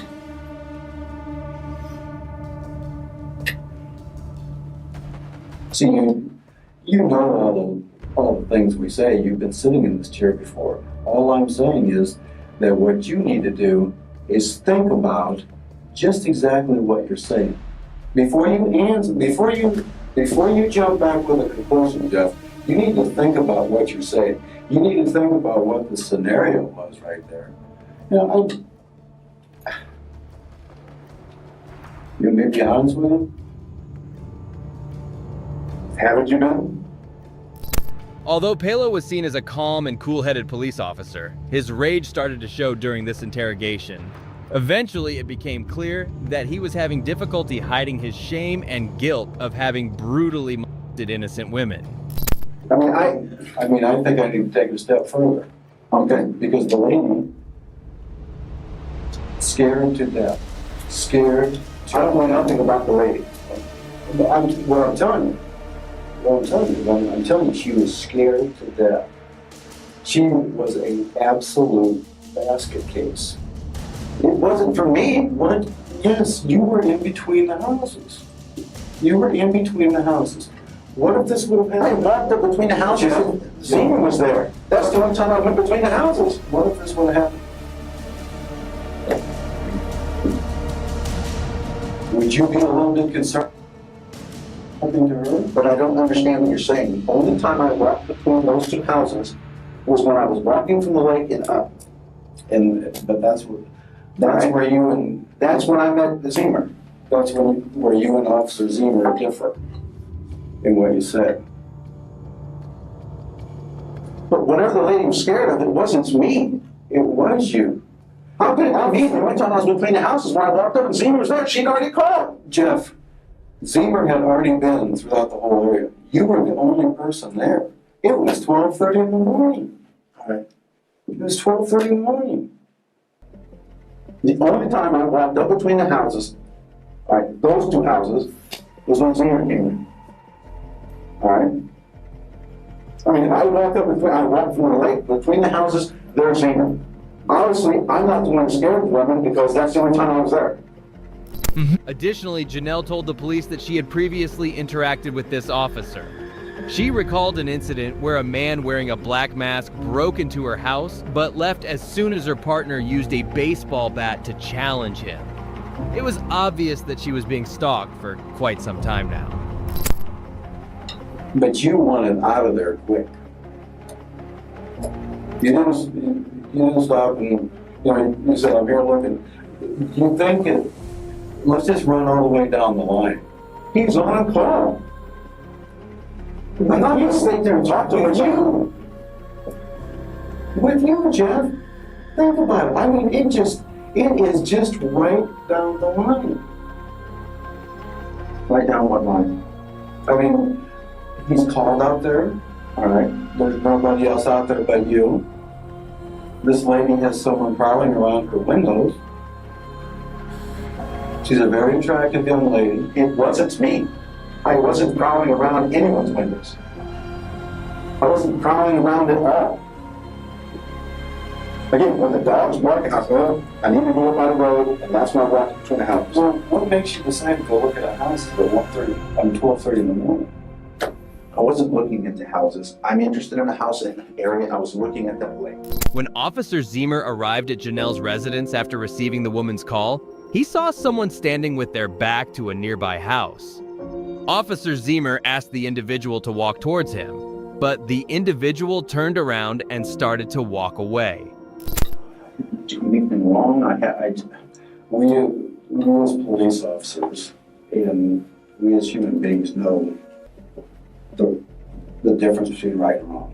It is put in our head from I understand day one. All right. I did not walk between that. Again, the only time I walked between those two houses is when I was down on the lake, I can't get my front end. So I walk up to go up to the road. That's it. Okay. And when I walk up there, somebody comes running. All right. Okay. What were you wearing last night? T-shirt, shorts, flip-flops, and socks. Not flip-flops, sandals. Okay. Did your T-shirt have any writing on it? I don't remember what your shirt had. What color was it? Dark. What about your short? I think they were my black shorts. Okay. Were you carrying anything else with you? No. Nothing. What were my car keys? Where were they at? My pocket. Jeff, Palo's story wasn't making any sense. Even for a police officer, looking for a residence at midnight sounded unusual. We owe it a lot to the young officer who made the arrest. Who knows how many women he may have saved from being stalked and harmed. I've always liked you. I understand. And you understand how difficult this is I understand how difficult it's being everybody involved. I understand. But I didn't do anything wrong, but I'm a realist. I understand. And I think there's a whole lot more going on here than we're. And I'm willing, Jeff, to sit here all day long and talk about it. I understand. All right. There's something right here that, you're a police officer. You know right from wrong. And I understand. I think you did wrong last night, and you think you did wrong last night. And I need to know why you did wrong. Because I didn't do anything wrong. Walking up from that lane towards the road is the right thing to do at that point. I mean, I can't go before the dog. Okay, so I walked up there. I mean, if it wasn't for the thing, I would just walk around the lake and went right back to where my truck was at. I mean, that is all. I'm not, I'm not minimizing anything. You are minimizing. No, I'm not. I'm not minimizing anything. I don't know how simple it is. It's not that simple. I didn't have ill intent of any kind. That's it. It's not that simple. I mean, that's it. It's not that simple. I mean, she is a young, attractive lady. I don't know who she is. And like I said, I know, I've seen you how you take a genuine interest in people, okay? And I think if you knew what you did to this person. The sergeant knew that acknowledging his mistake would lead to an abundance of accusations from which he would never be able to clear himself. So he turned to employing aggressive tactics to deflect the interviewer's questions. Yes, I did. Okay. You were there, right? Yes. Yes, I was there. Okay. You were confronted by Officer Ziegler? Yes. Yes, he was there. I was walking up. Okay. Let's just go with this in chronological order. First of all, is there any reason that you can tell me why David Ziegler would lie about this situation? Because I'll tell you what, he's freaked out too. Because you're one of his mentors. All right. You're one of his mentors. I don't know how I freaked him out. You don't know how he freaked out? Well, I mean, he couldn't even hardly talk. He was so upset by the situation. He talked about how you were, one of his mentors. You were his FTO training sergeant. All right. And I mean, he looked up to you. All right, I understand that. All right. And, okay, so getting back to the question, is there any reason why David Ziegler would lie about what happened? The incident that Sergeant Palo described was entirely different from what actually happened. In reality, Palo tried to run away from the arresting officer, who had to pull a revolver to stop him before taking him into custody. Walked up from the lake between the houses on the road? Yes, I did. Okay. You were there, right? Yes. Yes, I was there. Okay. You were confronted by Officer Ziegler? Yes. Yes, he was there. I was walking up. Okay. Let's just go with this in chronological order. First of all, is there any reason that you can tell me why David Ziegler would lie about this situation? Because I'll tell you what, he's freaked out too. Because you're one of his mentors. All right. You're one of his mentors. I don't know how I freaked him out. You don't know how he freaked out? Well, I mean, he couldn't even hardly talk. He was so upset by the situation. He talked about how you were, one of his mentors. You were his FTO training sergeant. And I mean, he looked up to you. All right, I understand it. All right. And, okay, so getting back to the question, is there any reason why David Zimmer would lie about what happened? As a matter of fact, he called off the second minute after he confronted me. I don't have any reason why. Everybody has their battles, and everybody has their crosses to bear. All right, I understand. All right? And you know where we're getting at on this kind of stuff. No, I don't. You don't know what you're doing. I'm talking about a young, very attractive female. I don't know who you're talking about. All right? She's the lady in one of those two houses. All right? I don't know. I have no idea who lives in either one of those houses. All right? I wasn't interested in those houses. I'm sure you had no idea who they were. All right? I wasn't interested in those houses. All right? You weren't interested in lake access. All right? Come on, Jeff. All right? I mean, yes. I mean, that is just it doesn't make sense to anyone. All right. It doesn't make sense. Again, Does it? yes, it makes sense to me because that's what I went there to do. If I'm going to look at a lake access, I'm not going to do it at 12:30. All right. Poor choice of times, but that's why I did it. All right. I just walked down there. All right.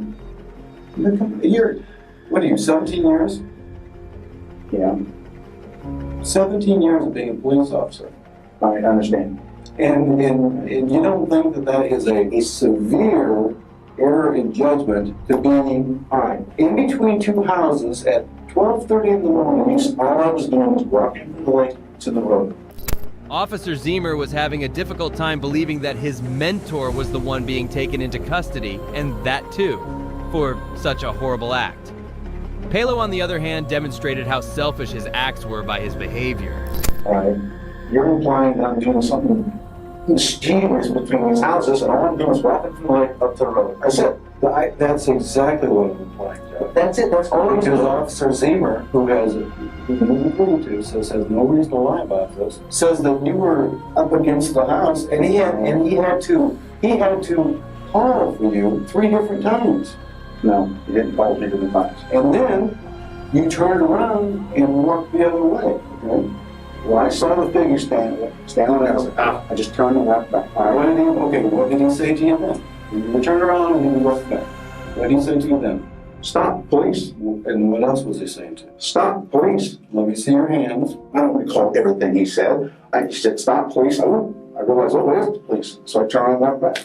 Right. I mean, if I realized at first he was Officer Zimmer, I just kept walking right toward him. But my initial thought was, it was someone that lived there. I was like, oh, man, that's it. Yeah, it's not it. That's it. It's not it. That's it. Because the scenario doesn't fit. And you know the scenario doesn't fit. That's it. And here comes also, yes, but I think you've seen me interview enough people that I'm just laying it on the line to you. No, I understand. Something is wrong. All right, something's wrong. I understand. You think something's wrong. I'm convinced. Something's wrong. Whatever scared that woman was not me. Since had no reason to turn against the sergeant, the young officer who made the arrest ended up being the most important witness in the case. He was both shocked and sad to find that his mentor did something so heinous. That doesn't make sense. Obviously. It doesn't make sense. I'm just being real with you, Jeff. I understand. I don't know what else to tell you. I wasn't doing anything wrong. I did not. The only time I went between those houses is when I walked up and met Officer Zimmer. I did not do anything to anybody anywhere last night. Period. I don't know what you're trying to allege here. I did not do anything to anybody at any point in time. All right? I'm not looking in someone's windows. I'm not doing any of that. I walked down by that lake. That's what you said a minute ago. That you were looking. You said somebody was walking around looking in this woman's windows. It was not me. Whoever it was, I have no goddamn clue. No goddamn clue whatsoever. I don't know that I said. I don't know how else to say it. All right. All right. The truth is the truth. I've already told it to you, and that's that. I don't know what else to do. Excuse me for getting pissed off here, but I didn't do anything wrong. All right. I did not do anything wrong. Period. I don't know how else to put it. I don't know how else to do it. I don't. Well, as it's happened in the past, and I'll just tell you, I'll tell you point blank, I don't think the story is exactly the way you're telling it. I don't know what Dave Zemer told you. All right, I don't know what his perception of it was. But the only time his perception's right on, Jeff. His perception is right on. Exactly right on. Again, here's the real story of it all, Jeff. The interviewer put more pressure on Pello, even trying to intimidate him into confessing. Despite all efforts, the predator refused to back down and denied all the accusations. You're the one who has to answer for it, not David Zemer. David Zemer was on patrol. Answer. I'm not alleging he did anything wrong. All right? I'm not. Again, I don't know what his perception of it was. I didn't do anything wrong. And I had no intent. All I did was walk in that lake and up between those houses. All right? You know, now that I'm sitting in an interview room getting accused of being a criminal, obviously I should have turned and walked back 50 feet and walked up onto the cul-de-sac that's right in that cul-de-sac. Yeah, cul-de-sac is right there. Obviously you should have done what again? Should have walked all the way back to where there's no houses and I walked up to the cul-de-sac. Obviously that's what, you know, looking back on it, perhaps that's what I should have done. Oh my God. Is that how you came around? Huh? Is that how you came around? Did they be allowed to see the spillway? There's no spillway there. Whatever you call it. At the end of the cul-de-sac. Alright? Is that the way you went around? Originally I started to come down off of whatever, I can't remember what the street is. You come down, alright? I didn't run it, so I walked up on the street, whatever that street's called. I can't remember the name of the street. Can't walked down to where that cul-de-sac is, looked at that townhouse, did not even go up to the windows of the townhouse. I looked at it from a distance to see if two-story, whatever it was. If that's the one was for sale, it was. I looked down by the lake, started going on the west side. It's like, no, I don't want to go that way. So I started to come around on the east side, walked around. That's where the little spillway thing comes down there. I know what you mean by spillway now. I realized, okay, I can't cross that. That's when I turned and walked up between the houses. Well, actually, I went down a little ways, realized that, went back. You know, one house had a fence, I believe. As the interrogation dragged on, the interrogator's patience began to wear thin. In order to give the sergeant some time to reflect on what he had done, the interrogator left the room. So I walked back. I guess it was one house, walked up between the houses, and that's when I met Officer Zemer. Where were you driving? I think I want you to take a minute and think about what we're talking about. Because if you take a minute and think about it, you put all I don't have to think about it. That's what happened. You put all the things together, Jeff. That happened. Fine. I did. And you come up to a conclusion. How it may seem, is not. It's just a coincidence. It's yes. A coincidence. I didn't do anything wrong last night. I didn't do anything to anyone. Every time he finds a weak point in his story, he is given some alone time to rethink and eventually come clean. This tactic is often used in interrogations, but Pello's determination was out of this world as he chose to remain silent. You have got to be thinking that this isn't some fishing expedition. We just didn't pick you out of the clear blue sky to come in. All right, correct. Obviously, again, the only thing I did was walk from the lake in between two houses out to the road. Out to office. That was over the road. And when I realized somebody was up there, I was like, and turned to go back, and that's what he said. And I turned around and came back to him. Okay. But we're leaving out this. We're leaving out you. We're standing up against the wall like this. That did not occur. And an officer that confronted you twice. That did not occur. And then you turning and walking away. Did I turn? Your hands right here. And he says, stop. Show me your hands. And he has, and I mean, you've been in the ERU. I understand. You have been you're a weapons guy. You're a former military. I understand. And you're telling me you didn't know somebody had pointed at you? He's backlit. I wasn't paying attention to that. You weren't paying attention to something. He said, stop. I said, oops. It's the play. I turned and walked up there. That's that. I talked with him a few minutes, and not even a few minutes. All right? You know, he's obviously on a call. There's problems here, Jeff. There's all kinds of problems. And I'm not here to sit here and tell you that it's all rosy and all that kind of stuff, but no. And you know where I'm coming, because I've told you. I am not buying what you're telling me. For 1 second. For 1 second. It's evident that Pello is steadfast in his commitment to uphold his lie. making it extremely difficult to get him to confess his wrongdoing. And stuff, but no. And you know where I'm coming, because I've told you. I am not buying what you're telling me. For 1 second. You know that I've done this for a long time, and you've done it for, yes, I have. You've done it for a long time. And I didn't do anything wrong last night. I know. And you know what? How many times have we sat in here and listened to somebody for hours that didn't do something they did? I'm not going to be here for hours and then telling you that I didn't do anything wrong. And then, have all the behaviors and all the things that are happening. You were not Sergeant Hilo last night. You were absolutely somebody else. And we can sit here and we can say, this is what I did, and I can sit here and say, this is what we know till the cows come out. But you know in your heart exactly what happened. Yes. I went down, went to that lane, walked up to those houses, go back to the road, and on my truck. Despite all efforts, Sergeant Palo persisted in his denial, leading the interview to end. He was charged with stalking and burglary. Things changed in the next few months for the Predator as the 4 women he had harassed came forward to identify him. It was terrifying to hear their harrowing experiences. All the women gave testimony against a white man with a black mask who would break into their houses and then force them to have sex. Moreover, police also found strong evidence against the sergeant on his computer. In 2008, he was found guilty on 37 counts and was given a jail term of 440 years. Moving on, here's another instance when cops were just in time to catch this predator. On February 13th, 2020, a horrible scene was reported in Sparks, Nevada, by a concerned mother, only known as SL, who contacted the police inquiring about her husband, Abel Lopez.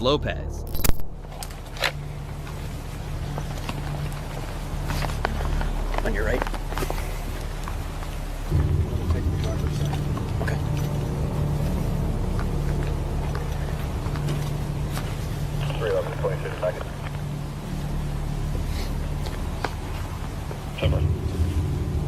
SL reported the incident with her father the day before, which SL had begun to suspect several months prior. To make matters worse, the also told a school teacher who immediately reported the shocking to the police. Was there anything in there?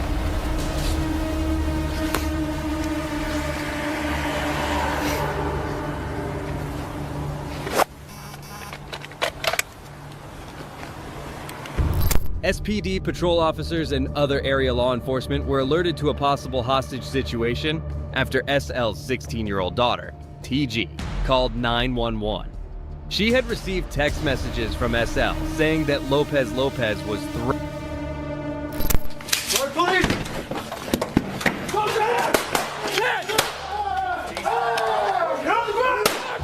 Oh shit! Push! Oh shit! Find the girl! Get her out! Sparks, police, come out!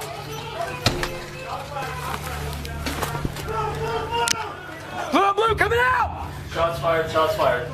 Out! Out! Out! Out! Out! Out! Out! Out! Out! Everybody out!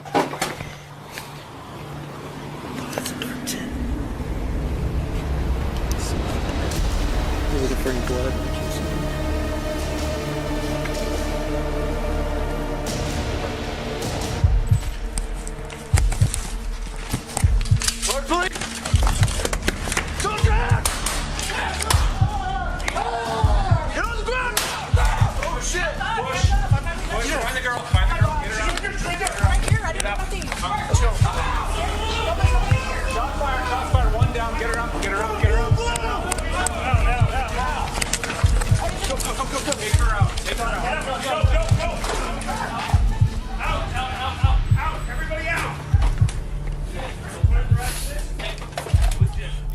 At approximately 20:55 hours, while the officers were still staged, SL abruptly opened the door and then quickly slammed it shut. Officer Buford responded immediately yelling, "Sparks, police!" while trying to kick the door open. Once inside, the officers saw SL, who raised her hands and moved into the kitchen. Lopez responded by raising a black fire from within a black bag and appeared to square his body into a shooting stance in front of Officer Buford before moving toward SL. If you thought that Lopez didn't meet his demise soon enough, This next case will really open your eyes to how creepy these predators can get.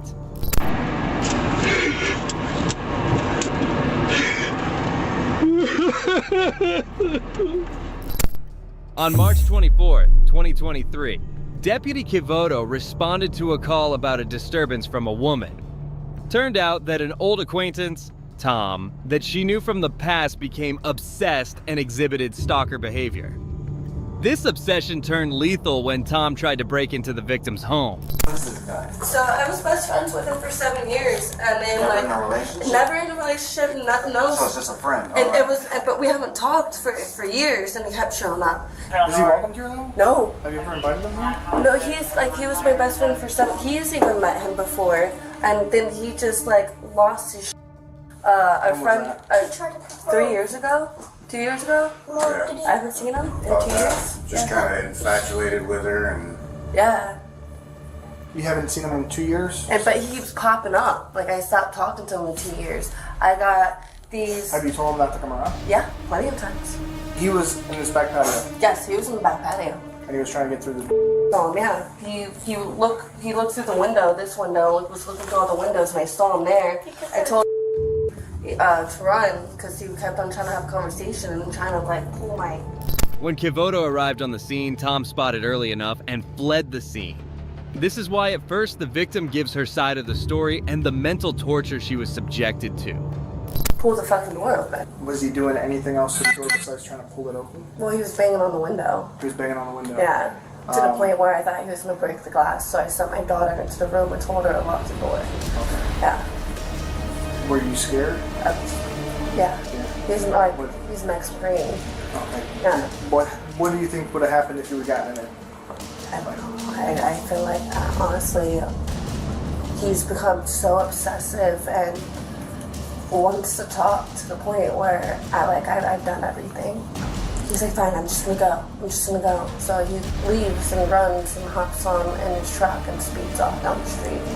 How many times have you changed your phone number? 3 times. 3 times? Yeah. And it's all been because of him? Yeah. The last time was July, so it was quiet. I just get messages and packages to my house. But I think the last time, he caught me in the middle of the road. But before then, last time it was 4th of July, he dropped me off a bottle of whiskey and some fireworks because he knows it's my favorite.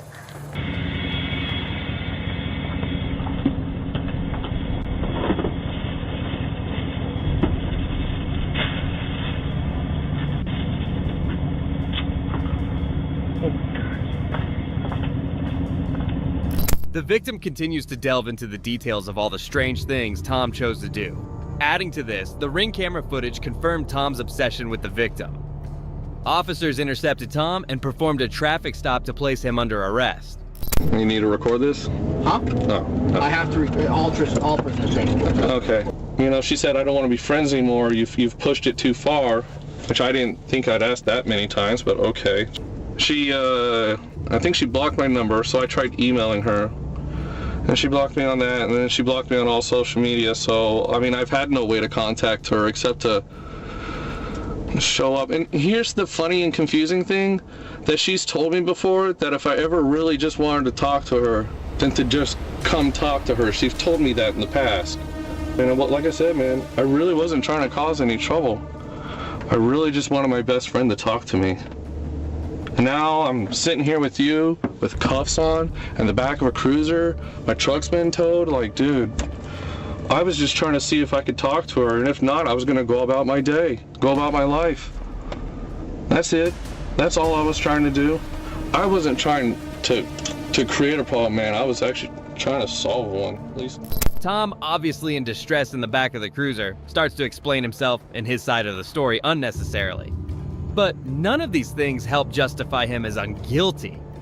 Now, status-wise, are you single, married, divorced? Single. Single? Okay. I was trying to get married. Okay, gotcha. I guess it's good I can crack jokes. Hey, listen, you just gotta roll with the punches, man. What religion? I don't know, Jedi? Jedi? Okay. Can I put that? Sure, why not? I feel like I'm just wasting y'all's time too. You could be out doing something way more important than this BS drama. Gotcha. I'm so done with her. I tried just wanted to love her. That's all I wanted. I got a question for you. Just because realm of possibility sort of thing. Let's say she rescinds the order. How would I have proof of that? I don't know how any of those orders work. Okay. I have no. I was just wondering. Because, not that I'm expecting her to, but just in case she, I don't know. Even if she does, after all this, man, I don't think I got it in me to forgive her. Or to even, I think honestly, at this point, it's just best to just. You want some real advice? Move on with my life? Yeah. Away from it, man. Yeah, man. Where you are right now. Yeah. Look where it got me. Why didn't I just go home? Why did I have to try and talk to her? Why? God damn it. Hell, I would have just, if she just would have talked to me and at least explained to me why she's done with me, then I could have at least gotten that. But like, no explanation, dude. No nothing, just poof. I thought, maybe she wants to see me make that extra effort and show my face and actually be there, Idiot. I am such a idiot. Never think with your heart. Never think with your heart. Never ever think with your heart. Never think with your heart, Tom, you idiot. God, I'm so stupid. Tom tried not to sound too desperate and obsessed in front of the officer. But the way he continuously backtracked from his statements made it obvious that he didn't understand the gravity of the situation. Unable to fathom the reality of the situation, Tom goes into a spiral as he emotionally breaks down and goes through all the stages of grief at once. The rest of my life.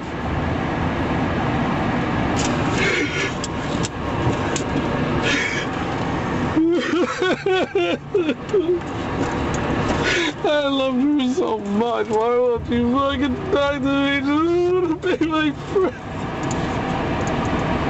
Just keep her away from me. Hey, you know what? I was looking for a sign. I guess I got it. Idiot. I could be at home playing Xbox right now, or watching Star Trek, or cleaning up my house, or doing that load of dishes that needs to be done, or finishing up the laundry. Ultimately, Tom was processed in the local police department and branded with charges of burglary to an occupied dwelling and stalking misdemeanor.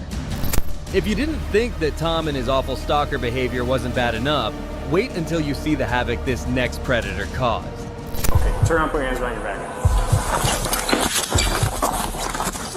In Onalaska, Wisconsin, in a Walmart, a predator, a mon, allegedly performed some unspeakable actions involving a young girl. The girl ended up telling her mom, who obviously filed a complaint.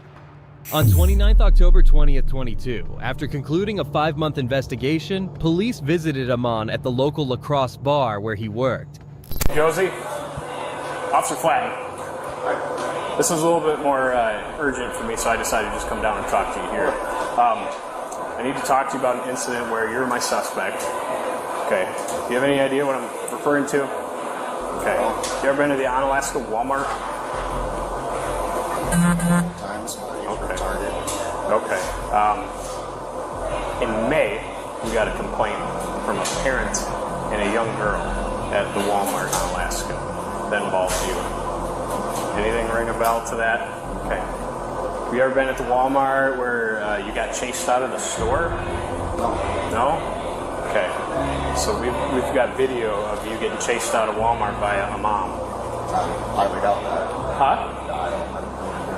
Okay. I do. My under arrest? I'd like to talk to you a little bit more, but you had previously.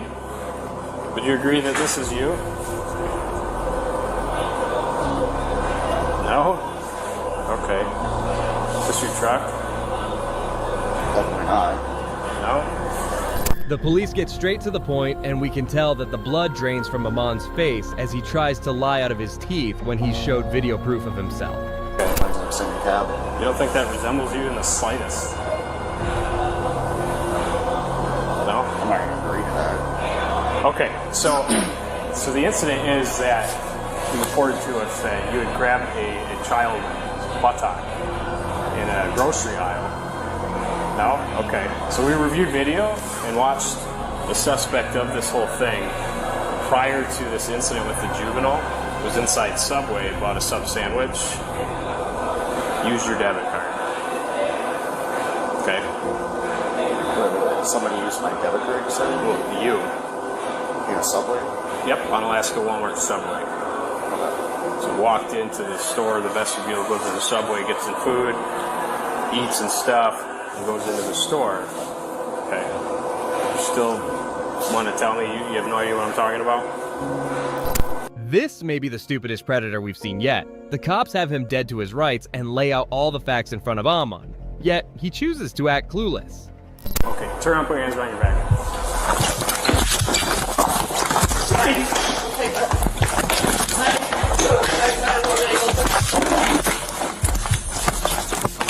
Dominic, you got taser?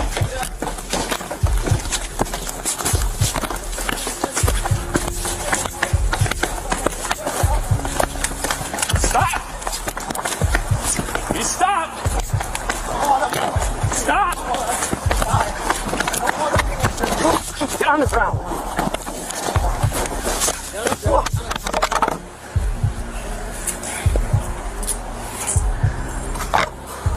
As soon as the officer gives the command to put Amon's hands back, he breaks for it through the kitchen.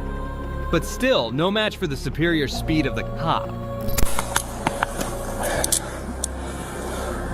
You good? Yep. 305. Yeah, and we're in custody. Take a squad in front of Qdoba.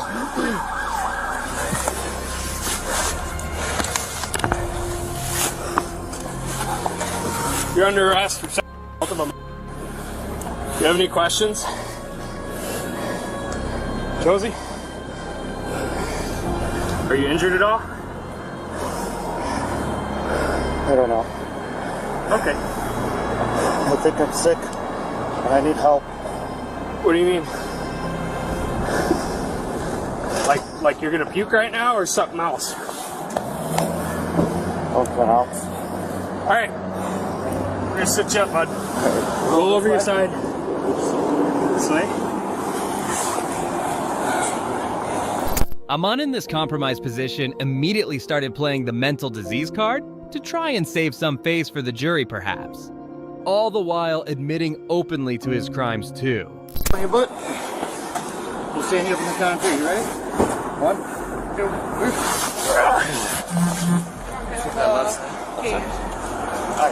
There we go.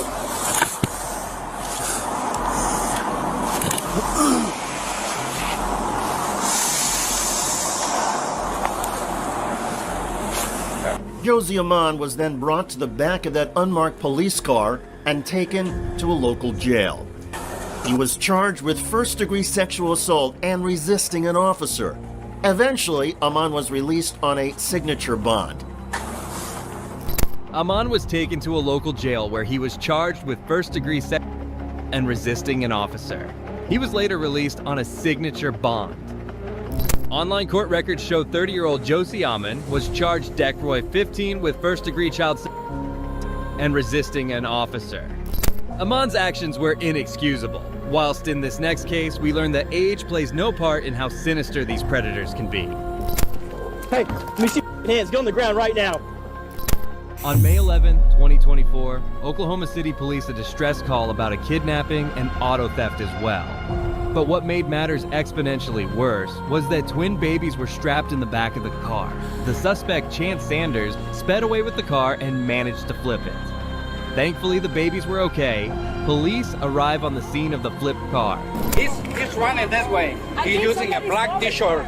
I guess one of the guys is running. He's in a black t-shirt. Which direction? He's going this way. Like this way. Wearing what? What is he? White male, black male? Hispanic? No, he looks like he's like Chinese. Chinese? Supposedly there's a 29 that had occurred. Subject is on foot behind the Brahms. Going for a couple more units with perimeter. Hey, it's a Chinese male. I'm getting flagged down. He's running north from Brahms. Black shirt.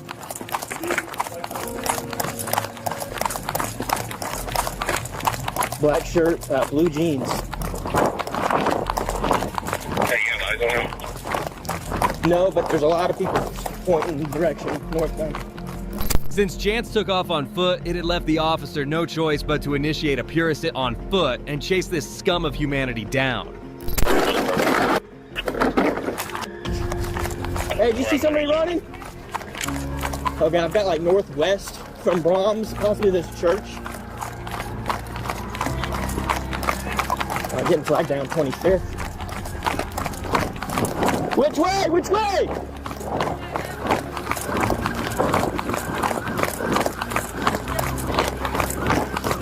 $25th in Vermont. You saw him? Yeah, I'm catching him. He's going north on Warren from 24th. If we can get everyone up, please. Which way? 39 North, John King 293. Where'd you last see him? In his backyard. What backyard? Gotta go 47. This one? Yeah, he's on foot. The red foot?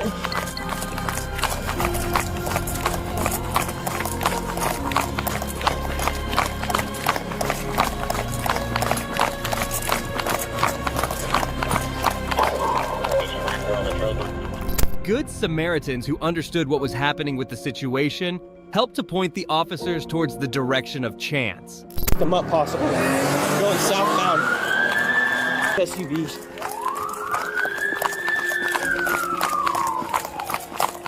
Everyone's getting up. It's hard again.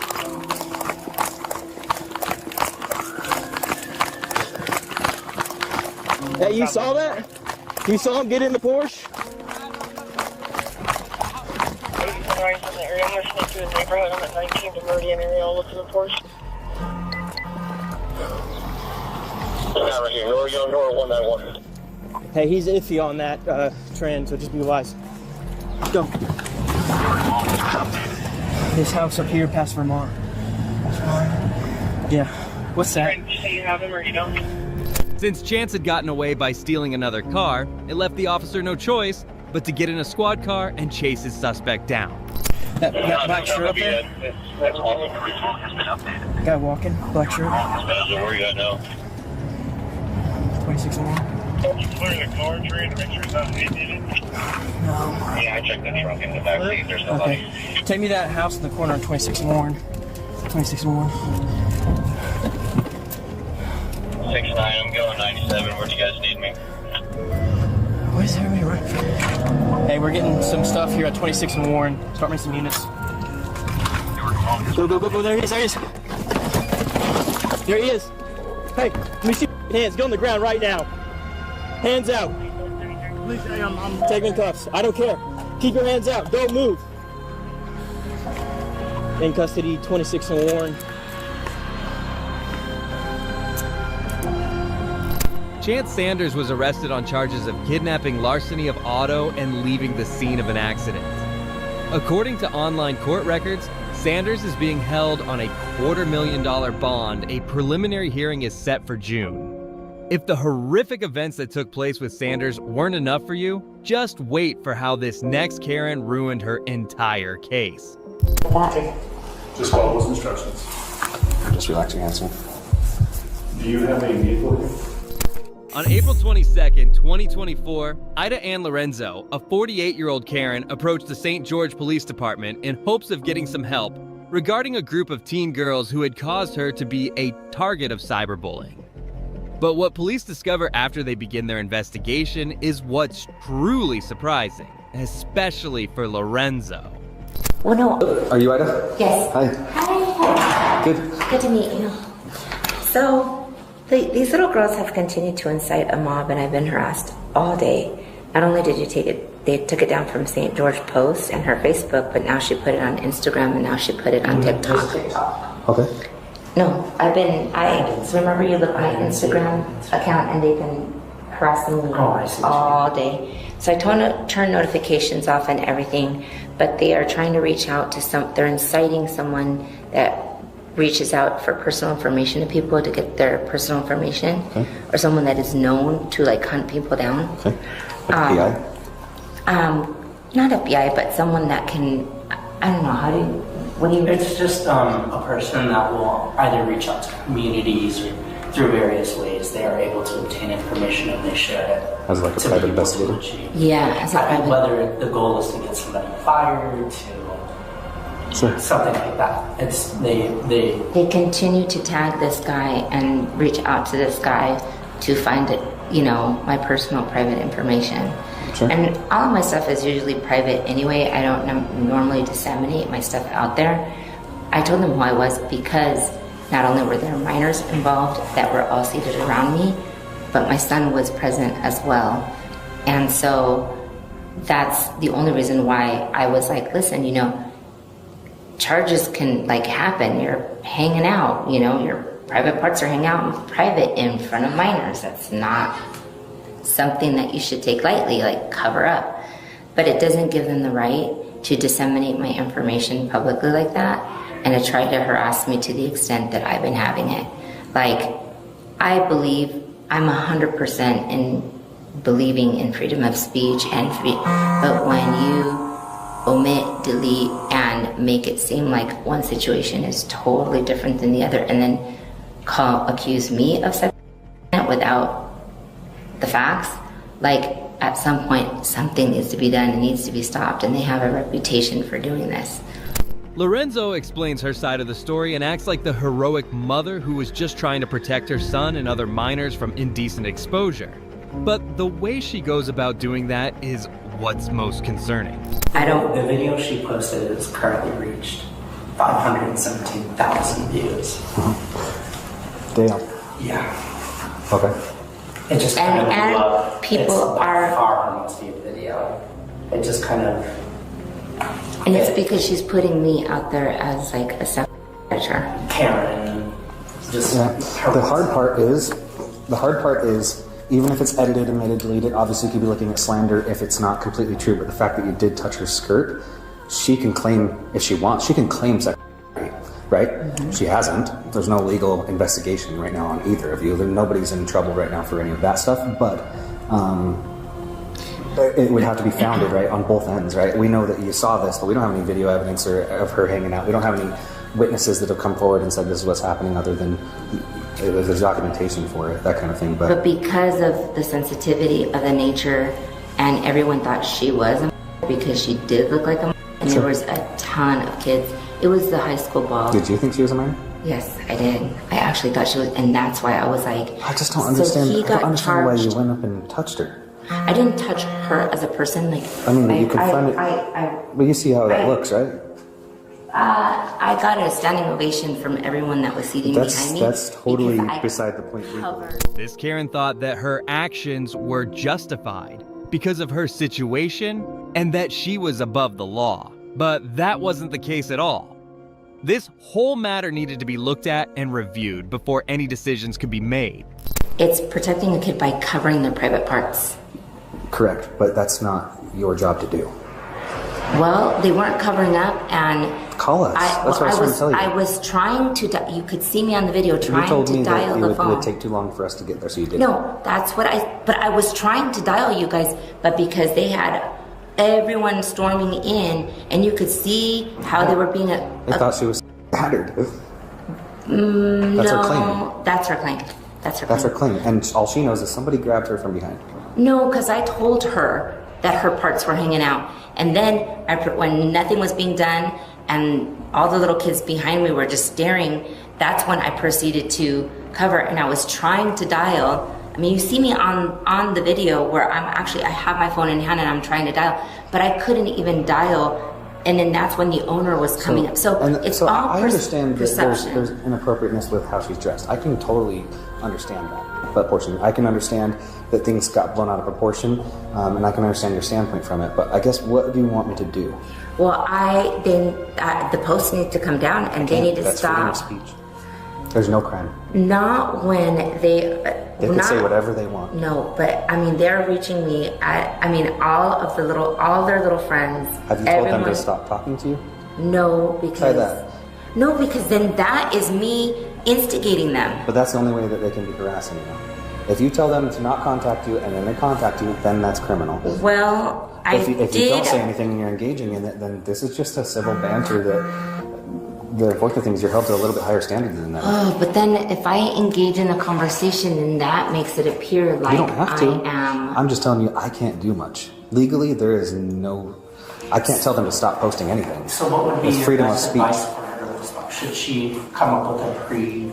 The officer explains to Karen that the world doesn't work in the way she wants it to, and she can't just complain on people and be able to stomp all over their rights. But they're now making up fake names. Right, that's part of the harassment. So I haven't contacted them because I don't have any legal reason to yet. If you tell them to stop contacting you, then I can reach out to each one individually and tell them they can't contact you. It doesn't mean they have to put their videos down, but they can't contact you by indirect means or by direct means. So if they make a fake one, technically it's a Class B misdemeanor for every message they send after they've been advised by me or law enforcement that they cannot. I can't, and I would be unconstitutionally removing those videos. So our best course of action is going to be coming up with a draft response saying to post it on that. Yeah, just to not talk to you. To contact who do they contact? Just saying. Well, no, because I've obviously contacted. See, the problem is that people, they're under the perception that I, for no reason approached her. I just touched her inappropriately, right? For sure. And if I was a mom and my daughter came and told me those circumstances, I would be pissed and I would be contacting you, right? But because they haven't done that, they're not willing to, and I haven't addressed it, I haven't approached it, I haven't said anything, I've been pretty silent. That's the best way to approach it, because everything blows over. The more you incite it, the more it's gonna get views, it's going to blow up.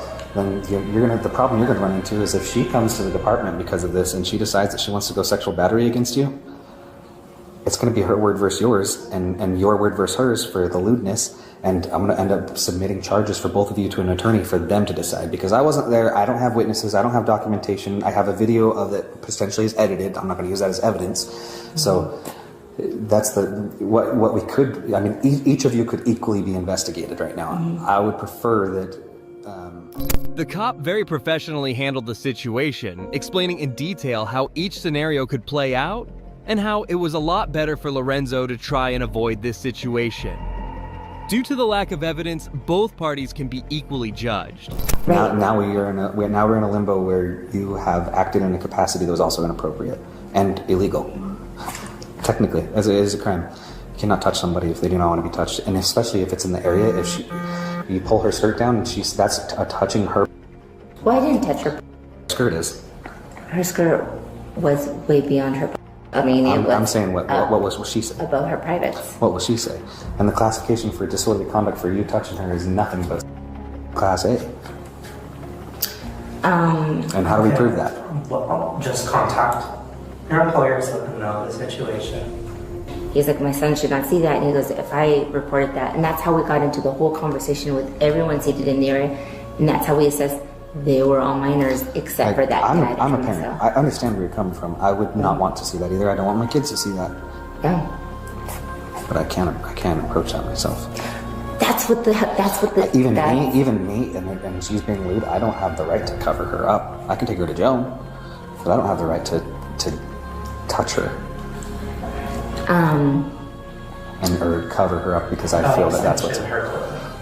In the absence of any official video evidence that could be independently reviewed and investigated, Lorenzo proceeded to replay the actions as best she could. It was like this, and you could see everything open. And that's why I was like, so I stood behind her, and I was like, go like this with my clothing, and I was like, you know, you should probably cover up. And then at that point, she turned and she was like, like that, and I was like, oh my God. And that's when the dad was like, cover up, you know, and then the mob rush of kids started coming in, and that's at that point where I was like, oh my God, like you need to cover up. And that's when I pulled her skirt down to cover up, because instead of like covering up and backing up and saying, okay, is my skirt down? No, she proceeded to like lift her arms and move with her friends, and it kept going further up and further up. And that's why I was like, oh my God, somebody like cover it up. And as you can see, they were mob rushing at me as I was trying to stand behind her to cover her. And the information they might have is that they think they don't know, but that's what they're hearing. Correct. Fuse to feed the frenzy and add, you know, cinders. And I just don't want anybody posting, because I do have my son, my 7 For sure, safety first. Yeah. And I do. In my line of work, I obviously understand what sympathizers are, right? And they don't need the full information. They just need enough to get heated, and then maybe they show up somewhere they shouldn't, or they have an opinion that was just planted in them, right? Those sympathizers have been known to cause issues. It's just how far does somebody take that? They take it about 2 minutes before they scroll to the next video. Lorenzo was extremely self-righteous and felt as if she was unjustly being framed as the aggressor. So to find out more, the group of teens is also called down to the department. You're underage, you should probably hide that. If you think I'm underage, why are you touching a minor at all? Especially if you think I don't have underwear on. Yeah, the logic wasn't there. No. For me. That's why I was wondering when you mentioned that you thought she might be drinking, I thought there was a judgment issue maybe going on too. Right. And then she came back up a second time after Avery came up. Our other friend Avery, fun fact, same name, she was standing right next to her. And the second time she came up, she touched both their hips and squeezed them. Like pinched us. And said she was going to call Child Protective Services if she saw them. And then the rest was on video. I saw the video, and I think 57,000 other people saw it too. Yeah. When the first time, so she never said anything, you turned around, when the first touch, was that just skirt or was that your body? When the teens are interviewed, an entirely different story is discovered, and their perspective seems a lot more probable, since even the cops are immediately following their logic. And it looked like she like got up and like said something to her husband or the dude that she was with, like handed him something, and then she just sassily walked right up to her, and I don't think she said anything. She just pulled the skirt down, then says something, and then walks back. And then that's when I told her, I was like, hey, she just pulled her skirt down, that was weird. And then we all started talking. Yeah, so then there's like this group, they're talking, they're saying this stuff, they're all like looking at her for probably like, maybe like 90 seconds. And then she gets up again, comes over, and that's when they started going back and forth. I let her go for a sec, and then I went over and was like, just kind of tripped her. I'm like, what are you doing? Don't talk to her, you're all right, blah, blah. And there was mention of where she was saying, I don't want to, in the video she said, I don't want to see your whole ass cheeks, right? But yeah. And even if it was a little bit of, let's say, butt exposed, right? You're not talking your oh no. I'm in contact with the boss, and I asked her before any of this was happening if I could have the footage, and she just requested that I go ask. Huh? Did she request that? Well, she said. So she asked her husband to send it to her, and apparently he was working without her or something, and they both decided to just send it into you guys instead. Like, you guys take it over, but I don't think they've sent it in. They would need like an incident number, which I can give. Yeah, and I can even go pick it up. It'll be pertinent now. So really, she came forward with claims of the harassment because she was being harassed. It's not harassment. It's not. There's free speech. You could put the video. She was worried about the video. After communicating some more, the cop understands that it is essential to obtain that CCTV footage from the high school. When they obtain the footage and review it, they are shaken to find out about Lorenzo's actions. Okay, so I told you I'd do a full investigation if they came forward, right? So they came forward with their side of the story. I only had yours. After listening to everything, everything going on, I've talked to Sakura. I've got some of their video. I've got the TikToks. I think most everybody in the city has that TikTok. And then we've got your statement, her statement. So I try to make it as unbiased and fair as I can, right? I do have some concerns from what I've been told by them. Obviously, some things you've also told to me, right? Even when we talk, two wrongs don't make a right. When we were talking about that, I said, there's criminal behavior that's happened, regardless. And the other aspect was, if she was exposed and there was a lewdness aspect, would I investigate it? Absolutely. And that was the other claim, right? That was our two little things. The electronic communication harassment we've addressed. Everything that's come in now is going to be from who knows where. And even mentioned, like, I don't even live in the country, some of these text messages that you're getting. Go on a different route with this because there's video footage, and because of the claims made, and I have to protect victims. Today, you're going to be placed under arrest for sexual battery. Okay? So that's the unfortunate side of all this. You're arresting me? Yeah, right now you are under arrest, okay? So if you'll just face my sergeant and you put your hands behind your back. Okay. Don't reach any purse, please. No, I was just trying to put that. Just follow those instructions. Just relax your hands, sir. Do you have a vehicle? Yeah. It's so weird. No.